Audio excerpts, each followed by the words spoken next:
best results in Roll20 with, I think. Yes, Firefox for the win. Hi, Why, stream. hello again, Internet. I waved, and then I remembered that we do an intro thing where they don't see our face cams. So, yeah, that's good. We're off to a good start tonight. Internet missed the wave from everybody saying hi. They can hear us, though. Alrighty, so after brief technical difficulties, unfortunately, seems like everything's worked itself out, so we're going to go ahead and get started on a hopefully interesting session tonight. But before we start, let's go ahead and have our customary recounting of last session from Viz. Well, I think if you were to narrate this part in a novel, this would be the part before the hero protagonists get ready to meet their arch nemesis. Instead, we met a ghost. His name's Liff, and he built Trollskull Manor or lived here for a really long time. I'm not exactly sure. He doesn't really talk to us. But anyway, he said we can stay here as long as we promise to rebuild the tavern and we don't destroy the business or the home part in any way. We can change it, but has to stay. Those are his rules. He threw a chair leg at me. So that was interesting. Yeah, I don't know what to do. I thought this was going to be way more dramatic, but he was just pretty cool. He was like, oh, yeah, you're just going to do the thing you're already going to do? Yeah, so it was a little anticlimactic. I might not write about this in the novel. I don't know. We went and met with... we finished up with the Dung Sweepers. Took care of them. Job done. We need to see Jallister to get paid. But we also went and found a Dray. And we met Maxeene. I played Distraction. I went and distracted Marcus and Morgan Wolfwood. They're the kind of people who work on the Dray. I told them an awesome story, and I had them super enthralled, and I would say I mastered the art of diversion pretty well. Afterwards, I talked with Jot, and she says Maxeene wasn't really great with providing information. She's got some information. She's going to write a letter, and she's going to send it to the Harpers. I wasn't 100% sure. Something about a dirty old man and two ladies with jewelry. I don't know. Maxeene seems like a strange creature, but according to Jot, she's been a horse her whole life and has just always been able to talk. So I hope we get a chance to talk with her more. I've been studying a lot of lore. It's kind of my thing. And I've been reading a lot of books. And it seems like in every part of any great story, there's always some sort of, dramatic love interest and something really interesting happens. And I don't really know anything about love. So I asked Bonnie. She's like a really cool barkeep that helps us out a whole bunch. And anyway, long story short, she's a changeling like me, but she sees worlds differently. And I don't know, she's got some sisters, and she's from Neverwinter. She's been working with Durnan. He's provided a really nice life for her, but I don't know. It's a lot to take in. I'm not sure I was ready for the answer. And maybe one of my questions now is, what does love mean to different people? See it from other people's perspectives. We acquired a loan, and so we're finishing Trollskull Manor, and I think we're going to hire some employees, and we're going to renovate it out, and it's going to be snazzy, and we're going to open up soon, so that's exciting. I'll let you know what happens next book. All right. So after a session of some interesting encounters with some various people that you met through Waterdeep, either before or very much recently, the Dray owners and operators and such, you were able to complete almost all of your jobs that the factions of Waterdeep have sent to you. There still is a little bit of time left on the Dung Sweeper job, as you still have, I think, 5 days, 6 days, something around there left on that one. We time jumped. My bad. Yeah, we are going to. But either way, basically what's going to happen now is we're going to give a little narration. So hopefully nobody minds me speaking for a little bit, as I'm going to kind of summarize the events over the next 15 to 20 days or so. So various things are going to happen. Most notably, you're going to continue waking up every morning bright and early to go continue on with your quest with the Dung Sweepers, protecting them from any harm. Namely, keeping a lookout for any gang activity here in the city of Waterdeep, as that is what Jallister kind of noted at with his job, basically from the Lord's Alliance, that you've been employed to do. Through this entire last few days of doing it, nothing really happens, unfortunately, or fortunately. It might not be a bad thing. You go through the rest of the days. It's pretty boring work. The dung sweeper guys are pretty nice, though, so at least there's that. But you're able to go through those days without much issue. Going on at the same time, the day after the events involving Bonnie and finding Maxeene and the Dre, and after that night visiting Trollskull, or the Yawning Portal rather, and visiting with some members of the Zentarum, one of which had offered you a loan for 2,500 gold pieces, gold dragons as they're called here in Waterdeep, offering you a loan to assist with reinvigorating Trollskull Manor, and namely the tavern within the manor. The next morning, as you all wake, you find a knock on your door shortly before you take off to head down towards Muleskull Tavern down in the dock ward to start your dung sweeper job. As you go to investigate, you find a younger man. You see his face is kind of dirty and such, and he's wearing black clothes. But as you open the doors, he looks up, kind of scanning your faces, and holds out just a large bag. And as he does so, sets it up onto you, kind of nods, "It's a pleasure doing business with you," and departs from Trollskull Manor. Inside this bag, you find gold. More gold than almost any of you has ever seen in one place before. You go through it and count it, and you discover that it is, in fact, the promised amount of 2,500 gold pieces. With that, you know that you have your financing. Through it, from what you could tell, the contract and everything was involved, it seemed pretty legitimate. Coming from the source, though, I'm sure some of you are a bit hesitant, but you have money, and that is going to help accomplish your goal. So with that, you set off for your job during the day, but after it concluded, you went back to Trollskull Manor, retrieved the funds, and reached out to a few of the guilds within the city to start on renovation. The first one you reached out to was the Innkeepers Guild. 1 second, I have to reopen all of my documents. Technical issues a moment ago. I only had 7 open. I'm going to try to see if I can just deal with one at a time. Documents. So with the Fellowship of Innkeepers, you were directed to that a man would be visiting you the next day, essentially. His name was told to be Broxley Fairkettle. And as you zoom in and out from CK, as he ventured out, you found a halfling, very straight-looking man, well-attired and such like that. Kind of hesitant in his demeanor, and you shortly find out why. He seems kind of soft-spoken and a little bit shy. You find out that Broxley Fairkettle is from the Fellowship of Innkeepers, and he is here to basically encourage you and help you along your way with revitalizing the tavern.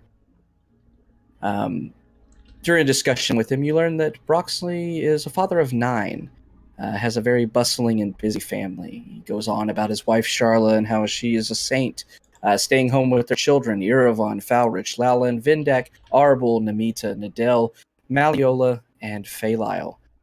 Little Faelile, as he calls her, being the youngest of his children.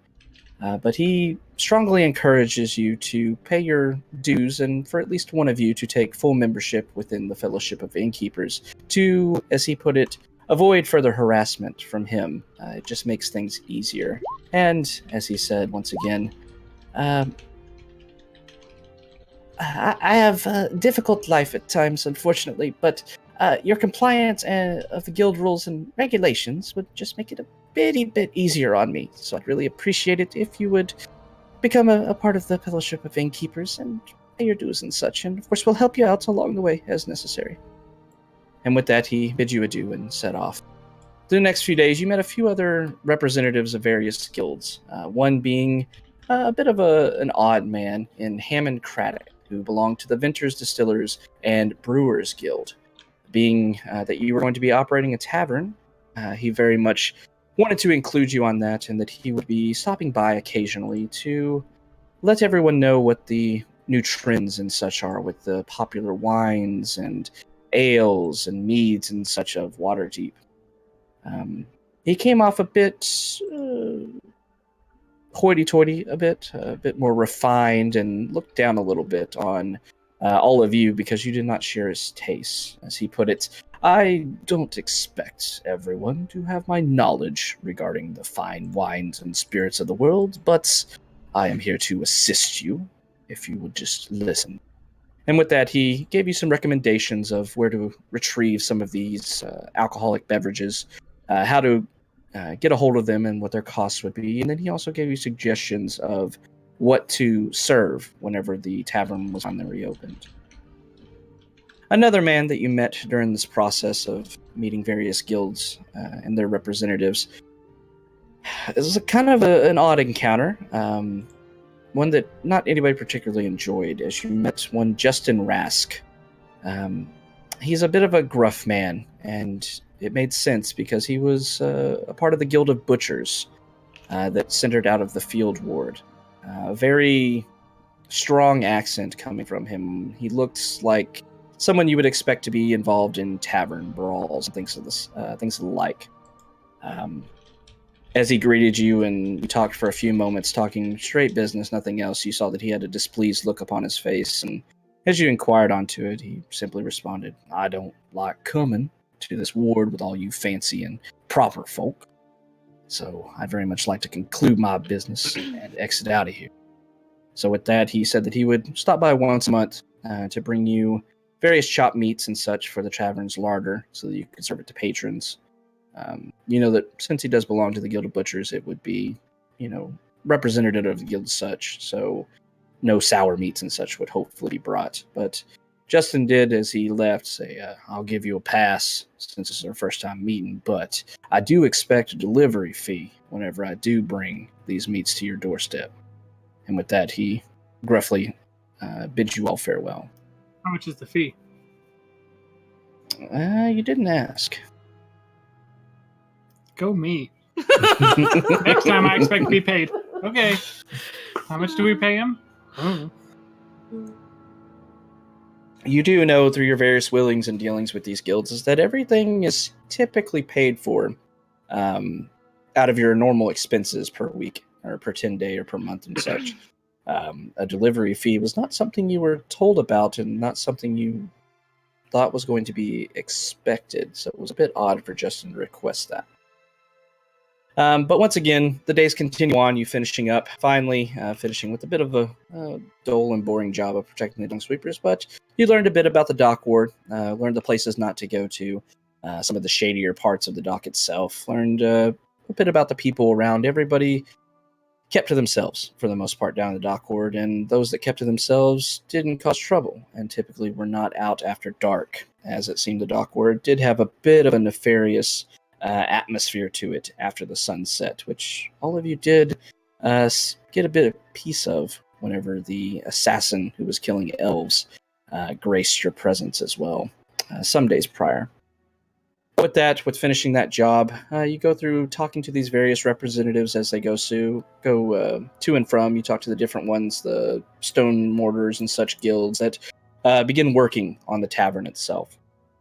And after about 12 days, a little over a 10-day of requesting refurnishing and renovation being done in the place, eventually the tavern, or rather the manor itself, starts to look more like what you wanted out of something like this, more what Volo promised when he originally talked about this place. It becomes, instead of a decrepit, old, but somewhat luxurious house, you see that it stands now in some of its former glory. The outside patio that was cracked cobblestone and plants growing up through some of the cobblestone as well has been trimmed and renovated, and the stone has been repaired or replaced in places. You now have a flower garden in front of it. You now have sitting areas that have been provided by the different guilds as well, with, of course, your payment of a little over 1,000 gold pieces to pay for all of this. But furniture was replaced. Kegs were ordered and put in standby. Your kitchen now has a stove within it to help cook things. And then you found yourself presented by some of the tavern owners, rounding up what you find out is actually how some of the employment for barmaids and bartenders and cooks and such go in the city. You met several people that they sent your way to basically go through an interview, because you did ultimately have the final selection of who was going to be working in your tavern. But you did find three that stood out enough that you wanted to employ them. These three individuals being Winifred Dunstone. She put on a very motherly attitude towards you all, and it grew on you a bit after your short interview with her. She explained that she was a now single mother, unfortunately widowed after her husband passed away in an unfortunate accident at his forge. Her kids, though, have long grown up and moved on and started their own families, and though she does have enough savings from her husband having a successful career to live comfortably for the rest of her remaining years, she doesn't like sitting around at the house and doing nothing. So she sought out employment and found you, and you found her and enjoyed her. She, much like a couple others you met, does have this interesting accent, but she does, kind of prove herself in such a way one day when she's working back and forth helping clean up the tavern, and a few glasses were on one of the tables, and one of you were moving over to clean them up and start cleaning the glasses, and Winifred immediately moved over and says, "Oh, no, dears, don't worry about those glasses. I'll take care of them in a jiffy." And that seemed to be more of her personality for the most part, just a very kind soul, wanting to help out where she could. She's my favorite person ever. Another worker that was sent along for an interview was one Avery Hillis. This younger female tiefling was very happy, very perky when she met you. Had a very interesting voice and spoke in a very high tenor. But she did mention that she was a worshiper of the god of Tau, which some of you had to think about and research a bit and realize that it's actually out of a faraway land called Schultz that this god is mostly worshipped within, though apparently some mainlanders definitely do follow in that worship. She was once again a very kind-hearted soul, despite the fact that you've heard some people do frown upon tieflings due to their unfortunate nature of their creation. Sometimes looked down upon, but Waterdeep seems to be accepting of all races for the most part. I mean, they're only half demon. Only half demon. It's fine. Whoa, don't be like that, okay? Just because they have some demonic heritage in their blood, all right, doesn't mean that they're half of a demon. Yeah, doesn't mean you're they're better. bad. You're better than that, Risk. That was out of character. Katsuki, you're a racist dick. Judging someone by the look of their horns. So as you got to know Avery just a little bit more as she began working within the tavern, you learned that she was about 20 years old. Unfortunately, she was raised in orphanages for most of her life, being orphaned at a very young age. Never knew what happened to her parents, if they were killed or just abandoned her. But ultimately, she grew up through orphanages, and now for about 2 years, she's been looking for steady work, trying to find something to make a life for herself. And she's come to you with that, and you decided to give her a shot, even though it does seem that she might enjoy her own ale, maybe a little too much. Might be something that you need to talk to her about sometimes, but didn't seem too big of a deal, so you went ahead and hired her. The last employee that you decided to hire was one Sadon McKinnon. Once again, seeming to film out of this residence or this ward within Waterdeep, this field ward that you've heard about. You know a little bit about the field ward being the place where butchers and farmers and such reside up in the north part of Waterdeep. But once again, in this very specific accent, this Sadon, about 23 years old and such, but seems like a kind fellow. You know, he doesn't come off as abrasive and such. He's very respectful of you and appreciated all of your time when interviewing him, and you decided to reach out to him to hire him on due to his cooking skills, as he apparently has worked in other taverns before. And as you inquired further on him, you learned that he actually worked at someplace you knew. He was actually employed at Muleskull Tavern. As he explained one time, I used to work in Muleskull Tavern, but they unfortunately couldn't afford to keep me around, and I was laid off. Seems business isn't always a booming down there, unfortunately. So, been looking for a job for a while, and thank y'all for hiring me. So with that, Sadon became your main cook for the most part. He said he's able to cook pretty much anything that you want him to. The caveat of him, you did hear from him that he is a enjoyer of a drug called pipeweed, which is a narcotic in the sense of tobacco in real life. Essentially has a calming influence that he smokes out of his pipe. He did request being able to take a break every once in a while, if at all possible. I do like to smoke a pipe of pipeweed every once in a while and take a load off, but I'll understand if you don't want me to. Just might get a little cranky. As long as you don't smoke around the customers, I think it's fine. That won't be a problem, sir. So, With that, you have your 3 employees that you've decided to hire on here as you venture into the world of tavern ownership, with Troll Skull Tavern and Manor being in your possession and now being renovated. After these days of all the renovations going through, you've seen there's just new lights. The outside of Troll Skull Manor now looks beautiful. The paint has been refurnished. Any broken windowsills and such have been redone. Flowers have been replanted. The grass growing around the courtyard now looks beautiful. The inside has gotten new furniture in places where some unfortunate things have happened, and some of it was broken by your new friend. And your new friend, Liv, seems to have had a bit of a change of heart. As the renovations were going on, you didn't see much of him, but you felt his presence in various ways. One day when Risk was moving around the tavern floor, helping clean stuff up, kind of shrugged and noticed he was still wearing his jacket. It was a bit cold out that day, and began walking over to the coat rack at the front and noticed his jacket had a tug on it, and turned around, didn't see anybody behind him. And then with a quick movement, his arms were flailed back and his jacket was pulled off of him.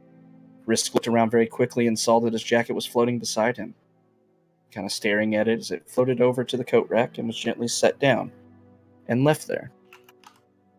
Risk instantly poured himself a drink.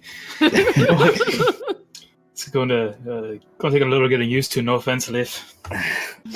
With that, the ever-present poltergeist that is Liv seems to be more than willing to help out with everything going on, and you discovered that he's happy to serve and assist you now that the manor and the tavern are being renovated and brought back to their former glory.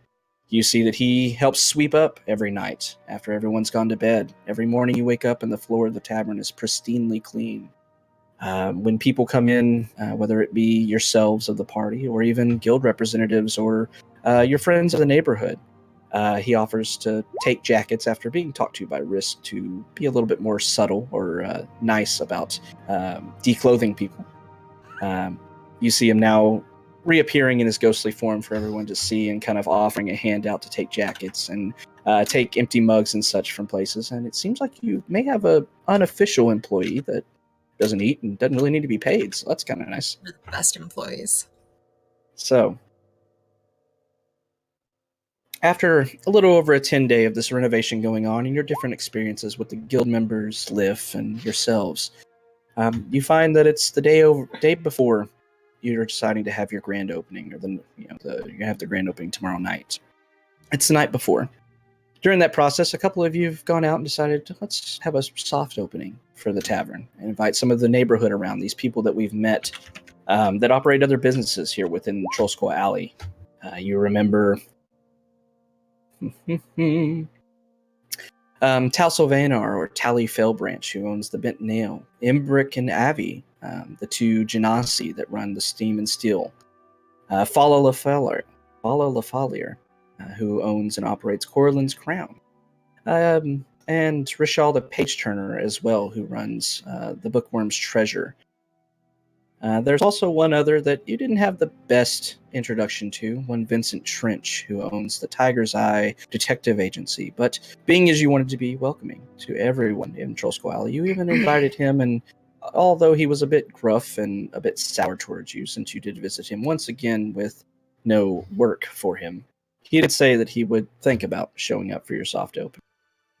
So with that, you've brought in your 3 helpers, Winifred, Avery, and Sidon, to work tonight, and you find yourselves down in the tavern, waiting to see if your friends in the neighborhood are going to show up. They all seemed like they were going to. Vincent, maybe a little on the fence.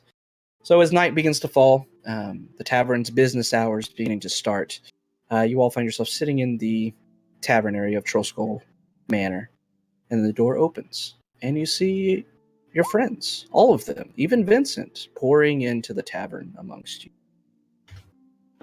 Before we kick this off, Havoc, did we get paid from our dung sweeper job? Yes, you all got paid 50 gold. Okay. Do we have to... we invite Geo?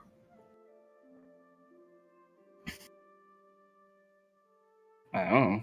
And we have to add that. Oh, to yes, our... those are our other neighbors. That's the butler of our neighbor. We've never actually met the... Yeah, the butler. We've never the butler met Master Emakathera and Imakthra. We've never met him, but I want to make sure at some point we get Geo over here. You invited him. He did tell you, unfortunately, he did have duties that evening, as the masters of his manor would be returning from a business trip. But he would be sure to try stopping by here in the next coming days, if his work allowed him to do so. So at this point, you find that you have the people, the owners of businesses here within Trollskull Alley. Rahal the Page Turner, this older, wizened Golden Dragonborn. Vincent Trench, this very sharp-dressed human, kind of sitting over by himself. Fala, Tally, as well as Avi and Imbric sitting down at a table, and you see Winifred immediately going to work as she starts bustling around and talking to everybody in that very motherly, nurturing tone that she seems to have, taking care of people. Oh, what is it you would like, dear? I can take care of you. Don't worry about it. Oh, okay. All right, so you want some of this? And you're recalling what you were told by the distiller's representative, that you have a specific alcohol listing that you want to be maintaining and keeping up with, and he gave you some suggestions, and you went ahead and ordered that. And this is what you are serving for the time being. You have several beers and ales. Baldur's Gate Pale is pale ale. Night Ale, a very strong stout. Halfling's Help, this light golden color wheat beer with some fruity taste to it. You have some harder stuff for those that want that. Westgate Ruby being some almost crimson blood red color red wine, but goes really well, as Sidon was sure to chime in about, that it goes real well with a good hearty stew, I think. I can make some of that up with some of the beef and such that we got, and we'll take care of people. Don't worry about it. Lathander's Red is another red wine that you have on hand, as well as some fire wine, which is this very rich, spicy wine, more so a liquor than a wine, honestly, especially after you tasted it. It burned all the way down, but it was delicious. So you have your alcohol listing, food being the basic stuff that you can expect in a tavern, steaks and stews and soups and things of that nature. So you have patrons. It is your soft opening night here in the manor. What do y'all want to do? I'd like to thank everyone for showing up. I would like to put on my opera clothing.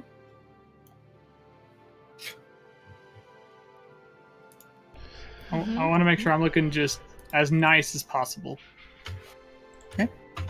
And as you do move down, seeing that, changing your attire to look very nice, you see that the other your neighbors and such have matched the part. You see everybody, some of them not looking much different. Vincent still wearing his sharp suit looking attire, but Avi and Imbric especially, both of them wearing these red and blue outfits, sharp, tightly fitted tunics, as well as pants, straight pants going down their legs. You see Avi kind of curiously wearing red, and Imbric wearing blue, the opposite of their Genasi race colors, but you think it's fitting, being married and such, compromise or something like that. Tally, the owner of the woodworking shop where you purchased all of your beds, has shown up in some rich attire as well. And Fala, still wearing much the same as how you met Fala the first time, this very flowing, almost gown-like, but it could be mistaken for a dress if you weren't paying too much attention. But you see all of them sitting down within the tavern, greeting you all as you do so, and greeting all of your helpers, and kind of marveling at the transformation that's happened in, a very short time. This has been less than a month since this place was a dilapidated mess, and now, so much more. Yeah, I think just go around to each table and, ask them how their drinks are, if they've got some food, how their food is. So yeah, you venture over to Vincent, first and foremost. You see him kind of looking up. You see that he's opted for the fire wine as his drink of choice tonight, or at least to start out with. He's drinking it, and you've all tasted it. It's very strong, very rich in its spicy flavor.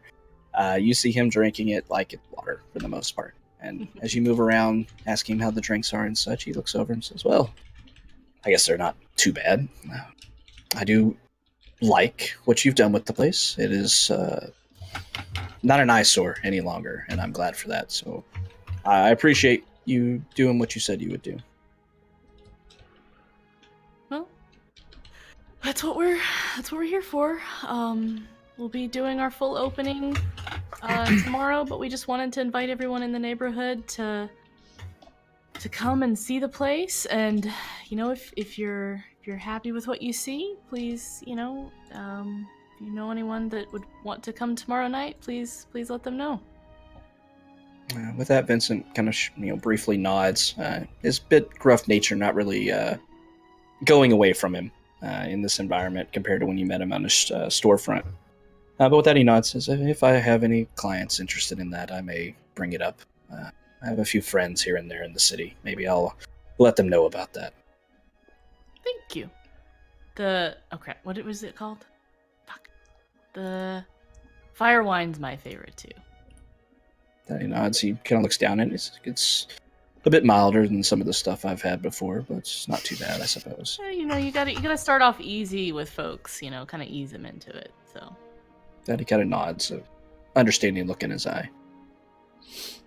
I would like to go and talk to Sidon and see if he can make something sweet, like a cake or a pastry, a brownie, something. With that, as you walk in there, you see Sidon roasting some meat over a fire on the grill in front of him. He looks over. He's like, "Oh, what can I do for you, boss?" How's your baking skills? "Oh, I'm not the best at it in the world, but I can make a nice pie if need be." Can you make me something sweet, please? "Sure thing, boss. Anything you say." Thank you kindly. Let me know when it's done. In the meantime, I want to go talk to Rashal, the page turner. All right. So as you leave, you see Sidon kind of looking around amongst the bags and such of all these supplies that have been brought to Trollskull Manor. He starts shifting through, finding bags of sugar and taking over the side, and you walk out there. As you move up to Rashal, you see this golden dragonborn kind of sitting, back upright and straight as he's sipping on... Oh, he's sipping on something. What would Rashal have? Rashal, I'm so glad you could make it. Thank you so much for coming. As you say that, he looks over at you and kind of nods your direction, and you see him looking down. He says, "This Westgate Ruby is fantastic, really. I've never had this brand before. It's quite delicious." Apparently, it's all the craze right now. I think we're really getting up on that, before it becomes too popular, it's not cool kind of thing. So, a lot of people with really fine taste seem to appreciate that. What do you think of the remodel? What do you think of it? We talked a little bit before in your shop about how you think it'd be good to have it rebuilt and reestablished and being a good attraction to the area. What do you think? How do we do? With that, you see Rashal kind of nodding as he muses a bit, looking around the tavern. He reaches up and kind of scratches his chin. He says, "Yes, you did say that you were going to make this place more, aesthetically pleasing, I suppose. It is very well done. I think you did an excellent job. I think this place will bring in business and bring in..." Thanks for a moment, kind of tilting his head. "Good clientele, if nothing else, to this area. I certainly won't frown upon the extra business, though I do never want to be too busy. I would hate to neglect my studies, but regardless, I have to congratulate you and praise you. You've done an excellent job with the tavern." I'm so glad you said that. It means the world to us. We really just, we wanted to make this place something to be proud of. You could claim to be in the same neighborhood as the Trollskull Manor. It has so much history, and now it has so much life and passion, and hopefully we have good food and good ale and good staff, and hopefully just a great environment. I did want to ask you just a little bit of a professional question, if that's okay. Sure. You had mentioned before that you offered arcane services in the way of a glyph ward for 300 gold pieces.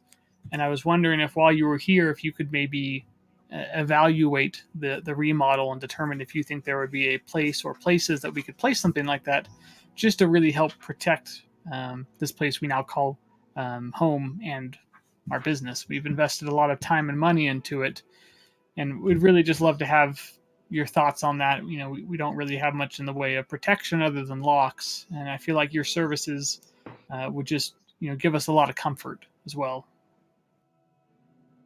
With that, you see Rashal sipping on the wine once again and kind of nodding. He says, "Yes, I could certainly help you with that. I don't claim to be expert establishment defense person, but I could definitely give you advice where need be. I trust your judgment exclusively. You're being modest. You're very wise. You're skilled. You're powerful. If you just think of anything, it doesn't have to be now. Just enjoy your drink, and while you're here, just ponder on it a little bit. We would really appreciate any sort of extra help, and to make the neighborhood just a little more safe and secure as well. And if something were to happen, we would of course let everyone know that your services were the one that really helped us out when we needed it. Okay. So with that, you see Rashal kind of nodding and says, well, I'll take a look around and give you some advice later, I suppose. Okay. I'm going to go and see if Winifred or Avery need help with anything. So as you're all observing, you see Winifred and Avery's up at the bar taking care of a couple of the patrons, Fala and Tally, who are sitting up there chatting with her. She, once again, her voice very recognizable throughout everything. As she talks to a couple of the patrons, you hear her leaning over, looking down at Tally, and kind of nodding to him. Says, "Yes, what'll it be for you? I can get you a few of our drinks and such." And with that, Tally orders some of the night ale, being more for the darker stouts and such. And Avery, of course, responds immediately. "Oh, of course, yes. The night ale's very good. I've had it myself." And with that, she turns around and begins pouring drinks. Seems to be very good at what she's doing right now and knows a lot about the alcohols. Great. I would actually like to. I would like to ask Avery. Yes. Avery, can you give me a breakdown of what everybody is drinking here? So far, we've had 2 night ales sold to the gentleman here, Tally, I believe is his name. Fala here, Fala, not sure he or she, Fala, has opted for the halfling's help. It's very tasty, apparently. I've not had it myself, but as far as everyone else, I think Winifred has gotten a few of the wines. No one's gotten the Lathander's Red yet, though. Kai will kind of nod and ask Avery to bring out the bottle of the Lathander's Red. Of course, sir. She takes off and grabs a bottle of it from... you see her disappearing, opening the hatch and disappearing down the stairs, heading down to the wine cellar. A few moments later, she comes back up and sets it up on the counter of the bar. And kind of counting out the people, and 6 glasses. Well, make that 7. Of course, sir. And turns around, starts getting glasses, cleaning them out, making sure they're clean. Sitting them down on the goddamn shit. How's that pie coming, Suzanne? How's that pie? Forge when he went to talk to her was gonna fire. I thought he was gonna do something to augment her voice. I need you to drink this potion and smoke these cigarettes. I went through gay voices, Avery's high tenor, think Mickey Mouse. And Mickey Mouse. Yep. Aha! Yeah, it's pretty good. It's a pretty spot on Mickey Mouse. I'm gonna buy Avery so much pipe weed. Just smoke all this constantly. Yeah, my name's Avery. I don't know what happened to that voice, but years of pipe weed smoking. Better.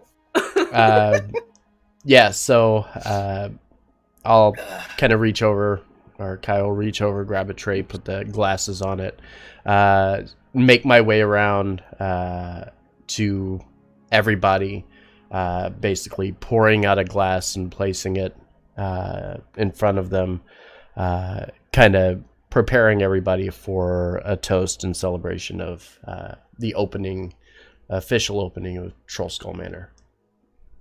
All right. So as you do so, Avery, very quickly pouring out everything. You see all 3 of your workers are definitely putting on, not necessarily facades, but they're definitely aiming to impress. They are very attentive. They are doing exactly what you tell or request them to do. Your initial thoughts, so far after the first few minutes of having business going, you made some good choices, is what you're thinking. So with that, wine is taken around to all the other patrons within the tavern. They all now have a glass of the Lathander's Red.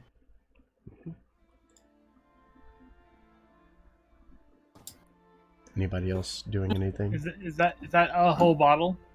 Yeah, I don't know Is that 6 it would. glasses a bottle? Technically, yes. If I you're don't know. pouring Drink into wine. a regular wine glass, yeah. Sure. That's one bottle. I'll ask Avery to grab another bottle, and I'll have a glass poured for the employees and for us as well. Oh, well, I thank you for that, sir. And she takes off, gets in her bottle, and starts pouring more glasses. And you see her disappearing out to the kitchen, taking one over to Sidon, who a few minutes pass by as everybody's getting all their glasses and such, and Kai kind of moves to make this toast. You see your 3 workers kind of moving up next to the bar. Sidon holding half of a pie. It's not quite done yet, but he's kind of... You made half a pie? He's like, I'm not quite done yet. Well, it's okay. I want everyone to be included in this. This seems important. Oh, okay. You can finish the pie in a minute.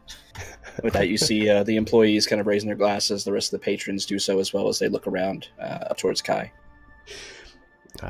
Kai kind of looks to everybody and says, we first want to thank you for being so welcoming and inclusive into your neighborhood. I know Trollskull Manor has a very long and rich history, and we hope that when we finish this and we finish our renovations the way that we envision this place to be, that you will consider this a second home for you, that you will want to stop by and make friends throughout the neighborhood and with us. Thank you again for being here tonight, and we look forward to a very wonderful future with each and every one of you. And kind of raises his glass and a toast. With that, you see everyone within the bar moving up and kind of raising their glasses in salute, and everyone in the bar kind of simultaneously just say, here, and start drinking. And see a couple people sipping from the wine. You see Embrick and Abby just downing their glass and then going back to their drinks. After each of the employees have their drink, I'm going to take the glasses away from them. But you can have the rest after we close. With that, you see smiles and from everybody. You see Avery kind of longingly looking at the glass and then shrugs and goes back to work. With that, you see them returning back to their Sidon and take back off to the kitchen, trying to work on this pie that he's been asked to take care of. With that, you see the patrons all kind of sitting around. You see them chatting. And eventually, you see them all kind of grouping up at the bar, kind of sitting amongst one another. Even Vincent kind Hey, of stands over. Soulbear, thank you very much for the raid. Making the job a little bit easier for your employees. These are all in one Welcome, place everybody. now. But you see everybody sitting there, and you hear chatter. We just here and opened Trollskull Manor. A couple of them talk about second recent incidents. Just opened up Trollskull Manor. Everything is pretty fun and exciting. We are doing a soft opening of the inn, getting familiar with our fun new neighbors and the party. Thank you for being here. We are 9 sessions in, and it's been pretty fun so far. Only level 3, though, so still pretty early on. You do see a couple of people going through their beverages kind of quickly. Namely, Vincent is drinking very quickly, but his demeanor doesn't seem to be changing at all. He still has that kind of gruff, plain look on his face, and every time you kind of talk to him, he responds in the same kind of short, cut-off manner.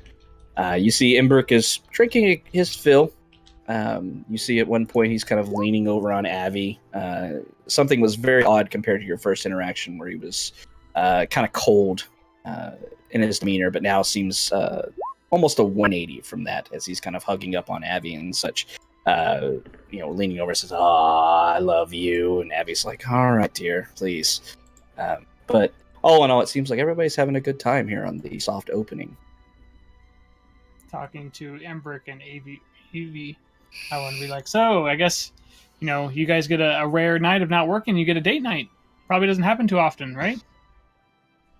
With that, you see Abby begin to kind of nod and say, yes, it's unfortunately few and far between. Before we moved from Mirabar, where we used to live, it used to happen much more frequently, but we weren't so busy back then. Unfortunately, with success that you may very well have, unfortunately, your time goes out the window. With that, Imbric kind of still leaning, kind of gaining his composure, he looks over. He says, "Yeah, it's a rough life being good at what you're good at." You guys are from Mirabar. Isn't that Yes. a city of dwarves? There's dwarves, there's elves, there's humans, there's genasi. They're all up there. That's really cool. I didn't know that. Well, I'm really glad you guys chose to spend one of your rare date nights coming to our soft opening. It means a lot to us to have the support of our friends and neighbors.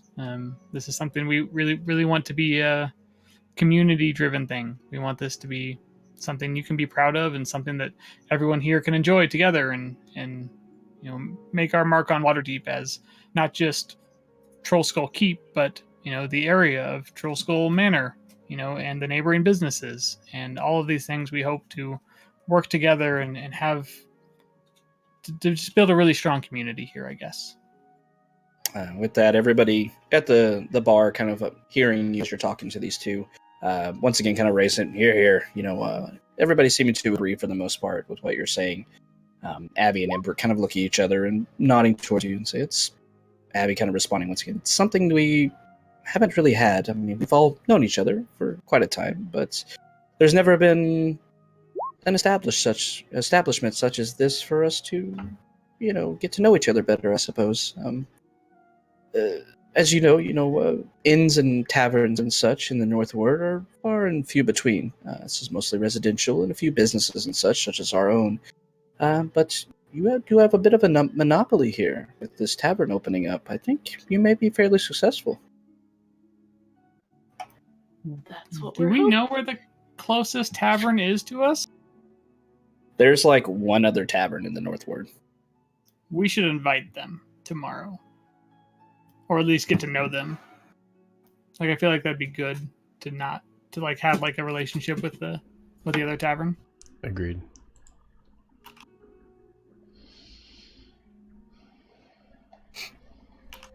All right. So yeah, like I said, the night continues on. Everybody seeming to enjoy themselves. I mean, you've prepared for this night over the last 10 days at least, preparing to be able to serve customers. And there's not a bunch here right now, just a few people of your neighborhood. But with your current employment and such, you see that Winifred, as much as she wants to be busy, everybody's kind of, talking amongst themselves, and drinks are being poured by Avery and Winifred whenever she has a chance to. She's kind of taking her place back behind the bar since everybody's up here helping Avery. But right now, it seems like they're taking care of things. Your employees that you selected are, as recommended by the innkeeper and tavern owners guild, seem to be good workers. They're taking care of everything without Tricky. much Thank instruction you. needed, really. Thank you for the follow. Very much appreciated. Once Sidon finishes that pie, I'll let him go take a smoke break. All right, so about 30 minutes or so passes, and you hear something falling over back behind you. You kind of turn around towards the kitchen and the pantry, and you see Sidon stumbling around the corner, holding out almost delicately, as like he was about to drop it as he steps over one of the crates that he hadn't seen. You see this somewhat large pie. Instead of holding it like this, you see this pie is more like this shape now. He kind of walks over towards you, and you can smell it. It's doesn't reek, but the strong aroma of strawberries hits your nostrils as he moves towards you. He says, "You didn't tell me how much or how many I needed to feed, sir, so I just made one big enough for everybody." Is that okay? That's perfect. Yep, absolutely. You can go take your smoke break if you want. You just set that pie down right back here. All right. With that, he turns over, kind of looking. He sees a couple of the ale barrels and sets it down on top of it, makes sure this monstrosity of a pie is set back onto it. All of you, everybody in the bar in the tavern area is looking over at you. The smell is now taking over. Oh God, no! I need to taste it first. I need to taste it first and make sure it's not terrible. You see several people looking over and kind of eyeing the pie. With that, Sidon kind of nods and thanks to you. Says, "Thank you, sir," and pulls out his pipe. And you see him already walking down towards the kitchen door, packing his pipe. Like a cooling rack or some shit. I'm gonna cut like a really thin slice and taste it. Okay. Do you need me to cool it down a little bit? No, I'll just suffer through it. Hop up.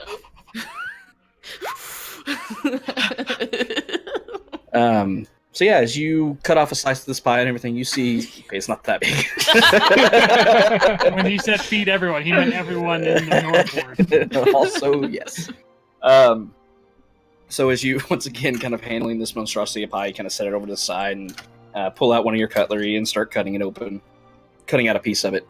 As you pick it up, setting it on one of the plates, tentatively, once again, you've only tasted a few things that Sidon has cooked since you've hired him.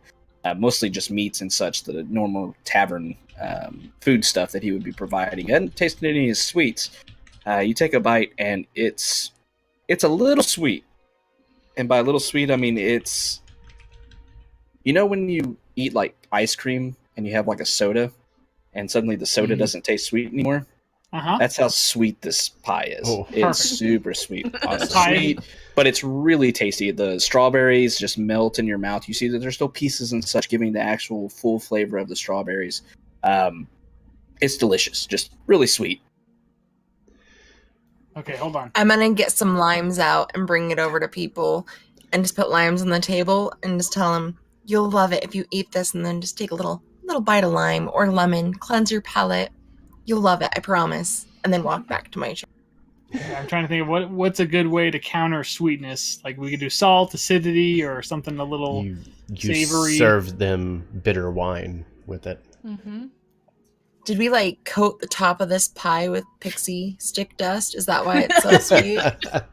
It's Interesting. literal sugar. That's just all the cake is. There's a thing down in Texas, if you don't know about, we make everything sweet.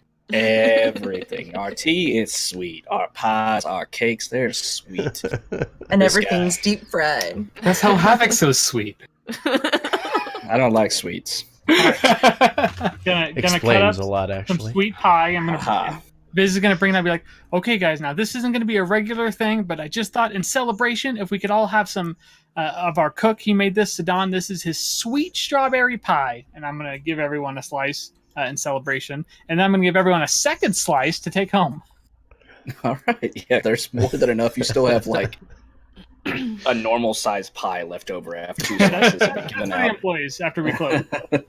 So as you give them out, you see everybody starting to kind of, getting forks or the D&D equivalent of a fork. And Chopsticks. eating. It's all just A fork. chopsticks. A fork. It's probably a fork. It's a fork. Fork and Probably a dagger. fork. A fork and a dagger to cut it with. Yeah, you see everybody digging into the pie, kind of drinking their, especially the wine drinkers, kind of balancing it a bit with it. But everybody receives it. A couple people do comment on the sweetness. It's very, very sweet pie. That's what the lime is for. Those- The lime. Yeah, they kind of suck on the lime. Just like, oh, okay. Those that comment on the sweetness, we're going to pour them bitter wine and kind of make it a little better for them. Yeah, so as this is going on, they're eating it, and you're all, countering out the sweetness of Sidon's pie. You do see Fala kind of enjoying it and everything as Fala rather, is talking about it and says, well, yeah, it's very tasty if it's sweet, but you're prepared with bitter wine. I mean, honestly, you seem prepared for about anything here. I do look forward to your continued growth. I think you'll be nothing but successful here. Who are they saying that to? I'm sorry. To just us Just in kind general? of out to you in general, especially you that you were bringing bitter wine to kind of balance out the sweet pie. Kind of look over them. Well, we just want it to be successful. That's really all. We want to bring something positive to the community and make Trollskull Manor what we think it could be. Hopefully everybody agrees. With that, Fala kind of nods and everybody's kind of enjoying the pie and such. Yeah, like I said, they scarf it down for the most part. Some people kind of struggling through it a little bit because it's very sweet, but you can definitely tell that they're being as friendly and respectful as possible, eating everything they put out to you. And at one point, really,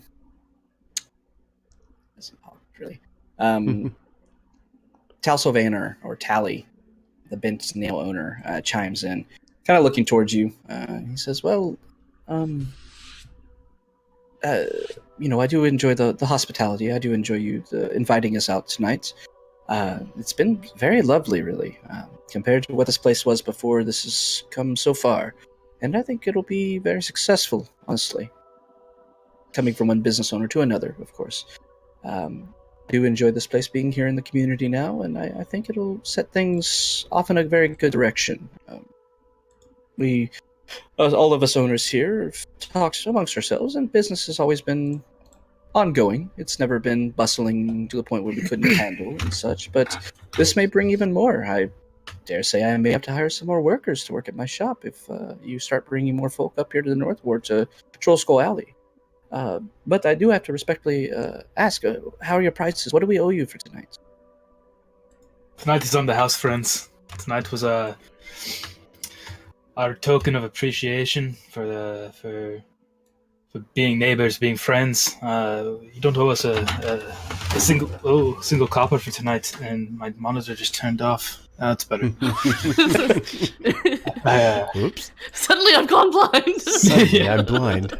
I bumped my desk and my left monitor just turned off. I was like, So much sugar, I'm now blinded. Make a persuasion check, Risk. should be good at these. Hey. With that, you see murmurs as a couple of them kind of talk amongst themselves. You see, like, Imbrick and Avi leaning over, and you hear a couple people kind of murmuring, well, you are business owners now. I mean, you should be paid for your work, but if you insist, we of course won't turn the offer down, but Tomorrow we're night, business owners. Tomorrow we're business owners. Tonight we're friends.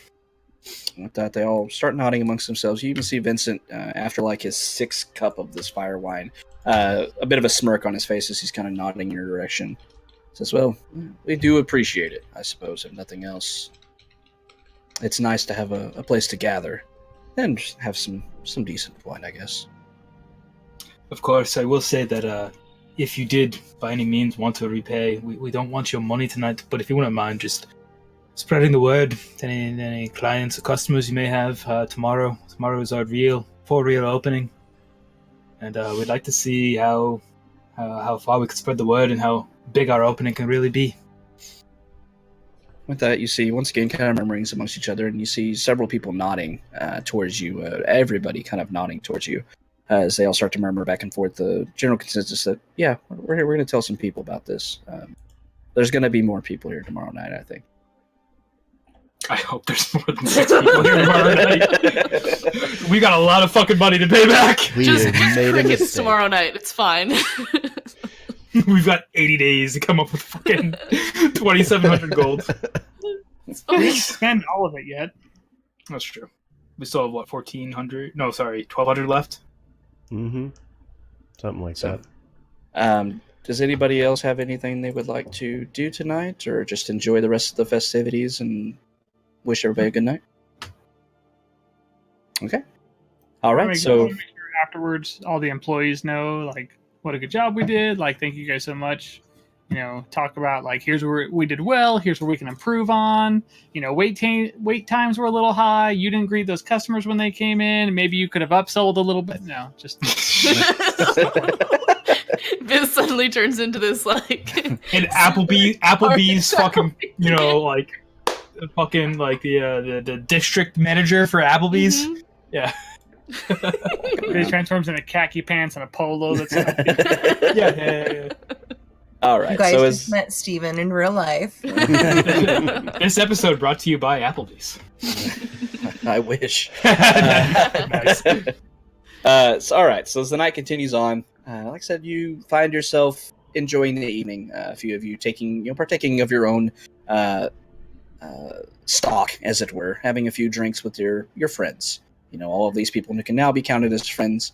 Even Vincent, who just once again seems kind of gruff even after having several drinks, but it seems like he didn't know you, and that might have been the reason why he was so short with you. But as the night continues, everybody seems to have really enjoyed themselves. They are all of the general consensus that what you've done to the tavern, what you've done to the manor itself has been something they all wanted to see, and nobody had the means to make it happen. But now that you have shown up, and now that you have taken the prerogative to do so, you've gained a lot of respect among your peers, essentially, here. So the night continues on, everybody having a few drinks.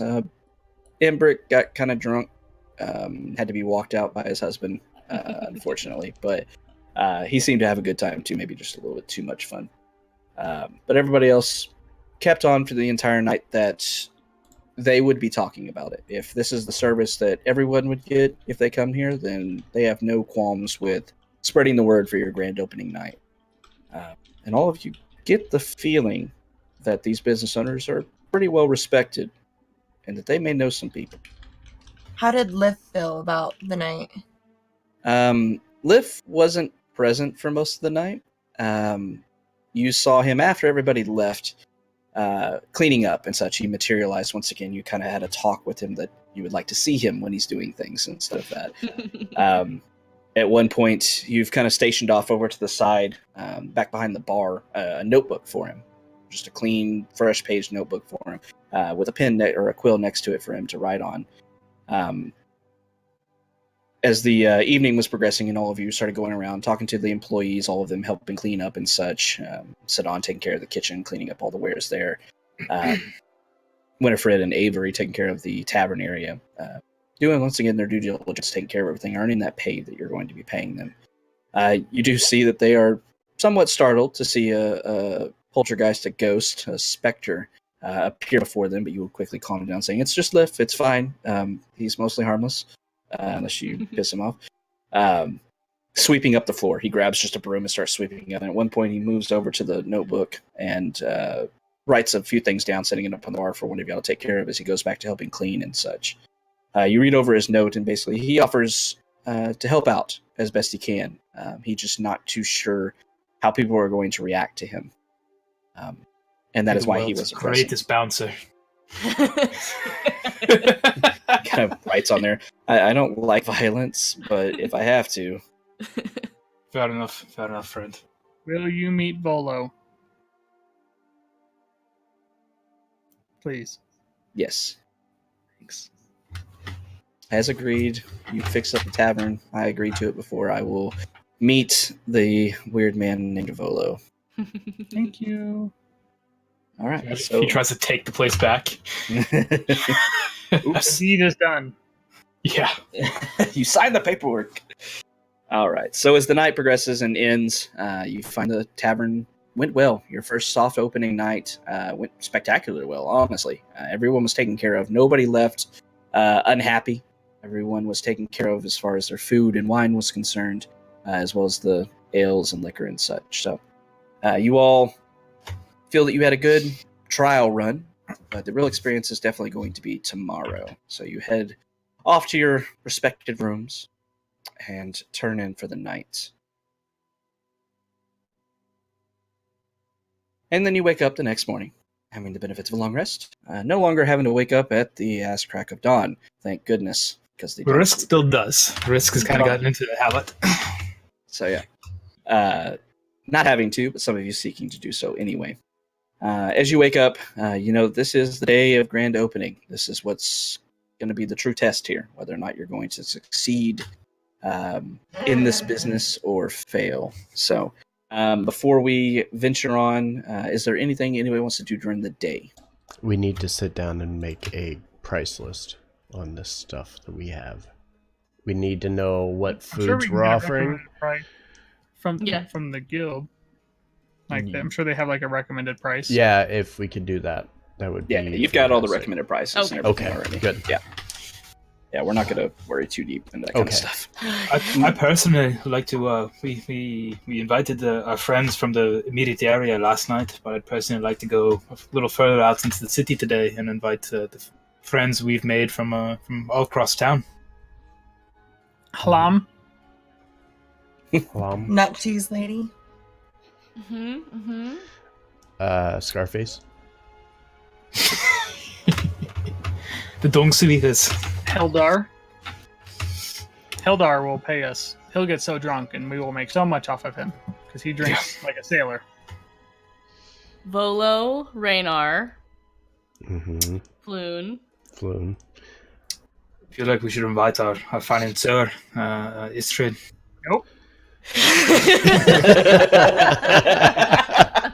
Nope, don't like that. We should send an invite, but expect it to be rejected. Not them. Let's invite both Mert and the sent people. The yawning portal. Durnan? Durnan and Bonnie. Oh Darn yeah, it. Bonnie's probably And busy. Yagra? I don't think Bonnie's gonna want to come We need by. to bring She's the busy wagon working. people over too. Yagra and From the Dre. Morgan and Morgan Yalister. and what was it? Jalister. Marcus and Oh, Morgan. Jalister, for Marcus sure. and Morgan. Yes. Okay. I feel like I'm So- making a list for my birthday party. right. So basically, During the It- day, uh-huh. Viz is going to want to go about town and just be a busker. Wants to talk about the grand opening of Troll Skull Tavern is opening up this evening, and come. And there's going to be these awesome drinks, and all the stuff's going to be there. Okay, so you're just gonna go around word of mouthing it as best you can. Are you Yeah, gonna like, spend any money like- on advertisements or anything? Risk is going I to mean- find a group of kids, like a group of children playing in the street, and offer them. Yeah, I'll absolutely invest some money into advertisement, but also just doing bard things, right? Instead of telling stories and entertaining crowds, going talking about the rebirth of Troll Skull Manor and what was once this decrepit place has been rebuilt into this lavish, beautiful tavern, Okay. and as well as the one other tavern that's in the North Ward. Talk to their owner, be like, hey, we're in the same business. We're just opening up. We'd love to get to know each other. Okay. So how much, starting with the gold, how much gold do y'all want to invest in advertisement? For either street urchins or taking out something in the paper, or how much do y'all want to invest in that? Risk is going to invest 18 gold pieces. I was gonna say 5. How about 10 for me? Personally, yeah. So 28 total? Sure. Okay. I mean that seems like a lot to me, but I don't really know what advertising in Waterdeep costs. Risk is going to try and find a group of kids that kind of look like a. You can't give to kids. You need a receipt so we can itemize it on our taxes. You can't just hand money to a stranger and be like, "Go talk about this thing," because we need a receipt. We need to itemize it. We need to account for all of our costs. You can't just be going crazy here. Risk is going to find a group of kids that look to be from a poorer part of town and just offer them a gold apiece to go spread the word. All right. So, I don't know how many that is, but how many children, That should pay for 20 urchins for a month. Roll a d20. I would feed Viz for a year before coming to Waterdeep. Okay. 16 All right. kids. Viz, roll me a d20 as well.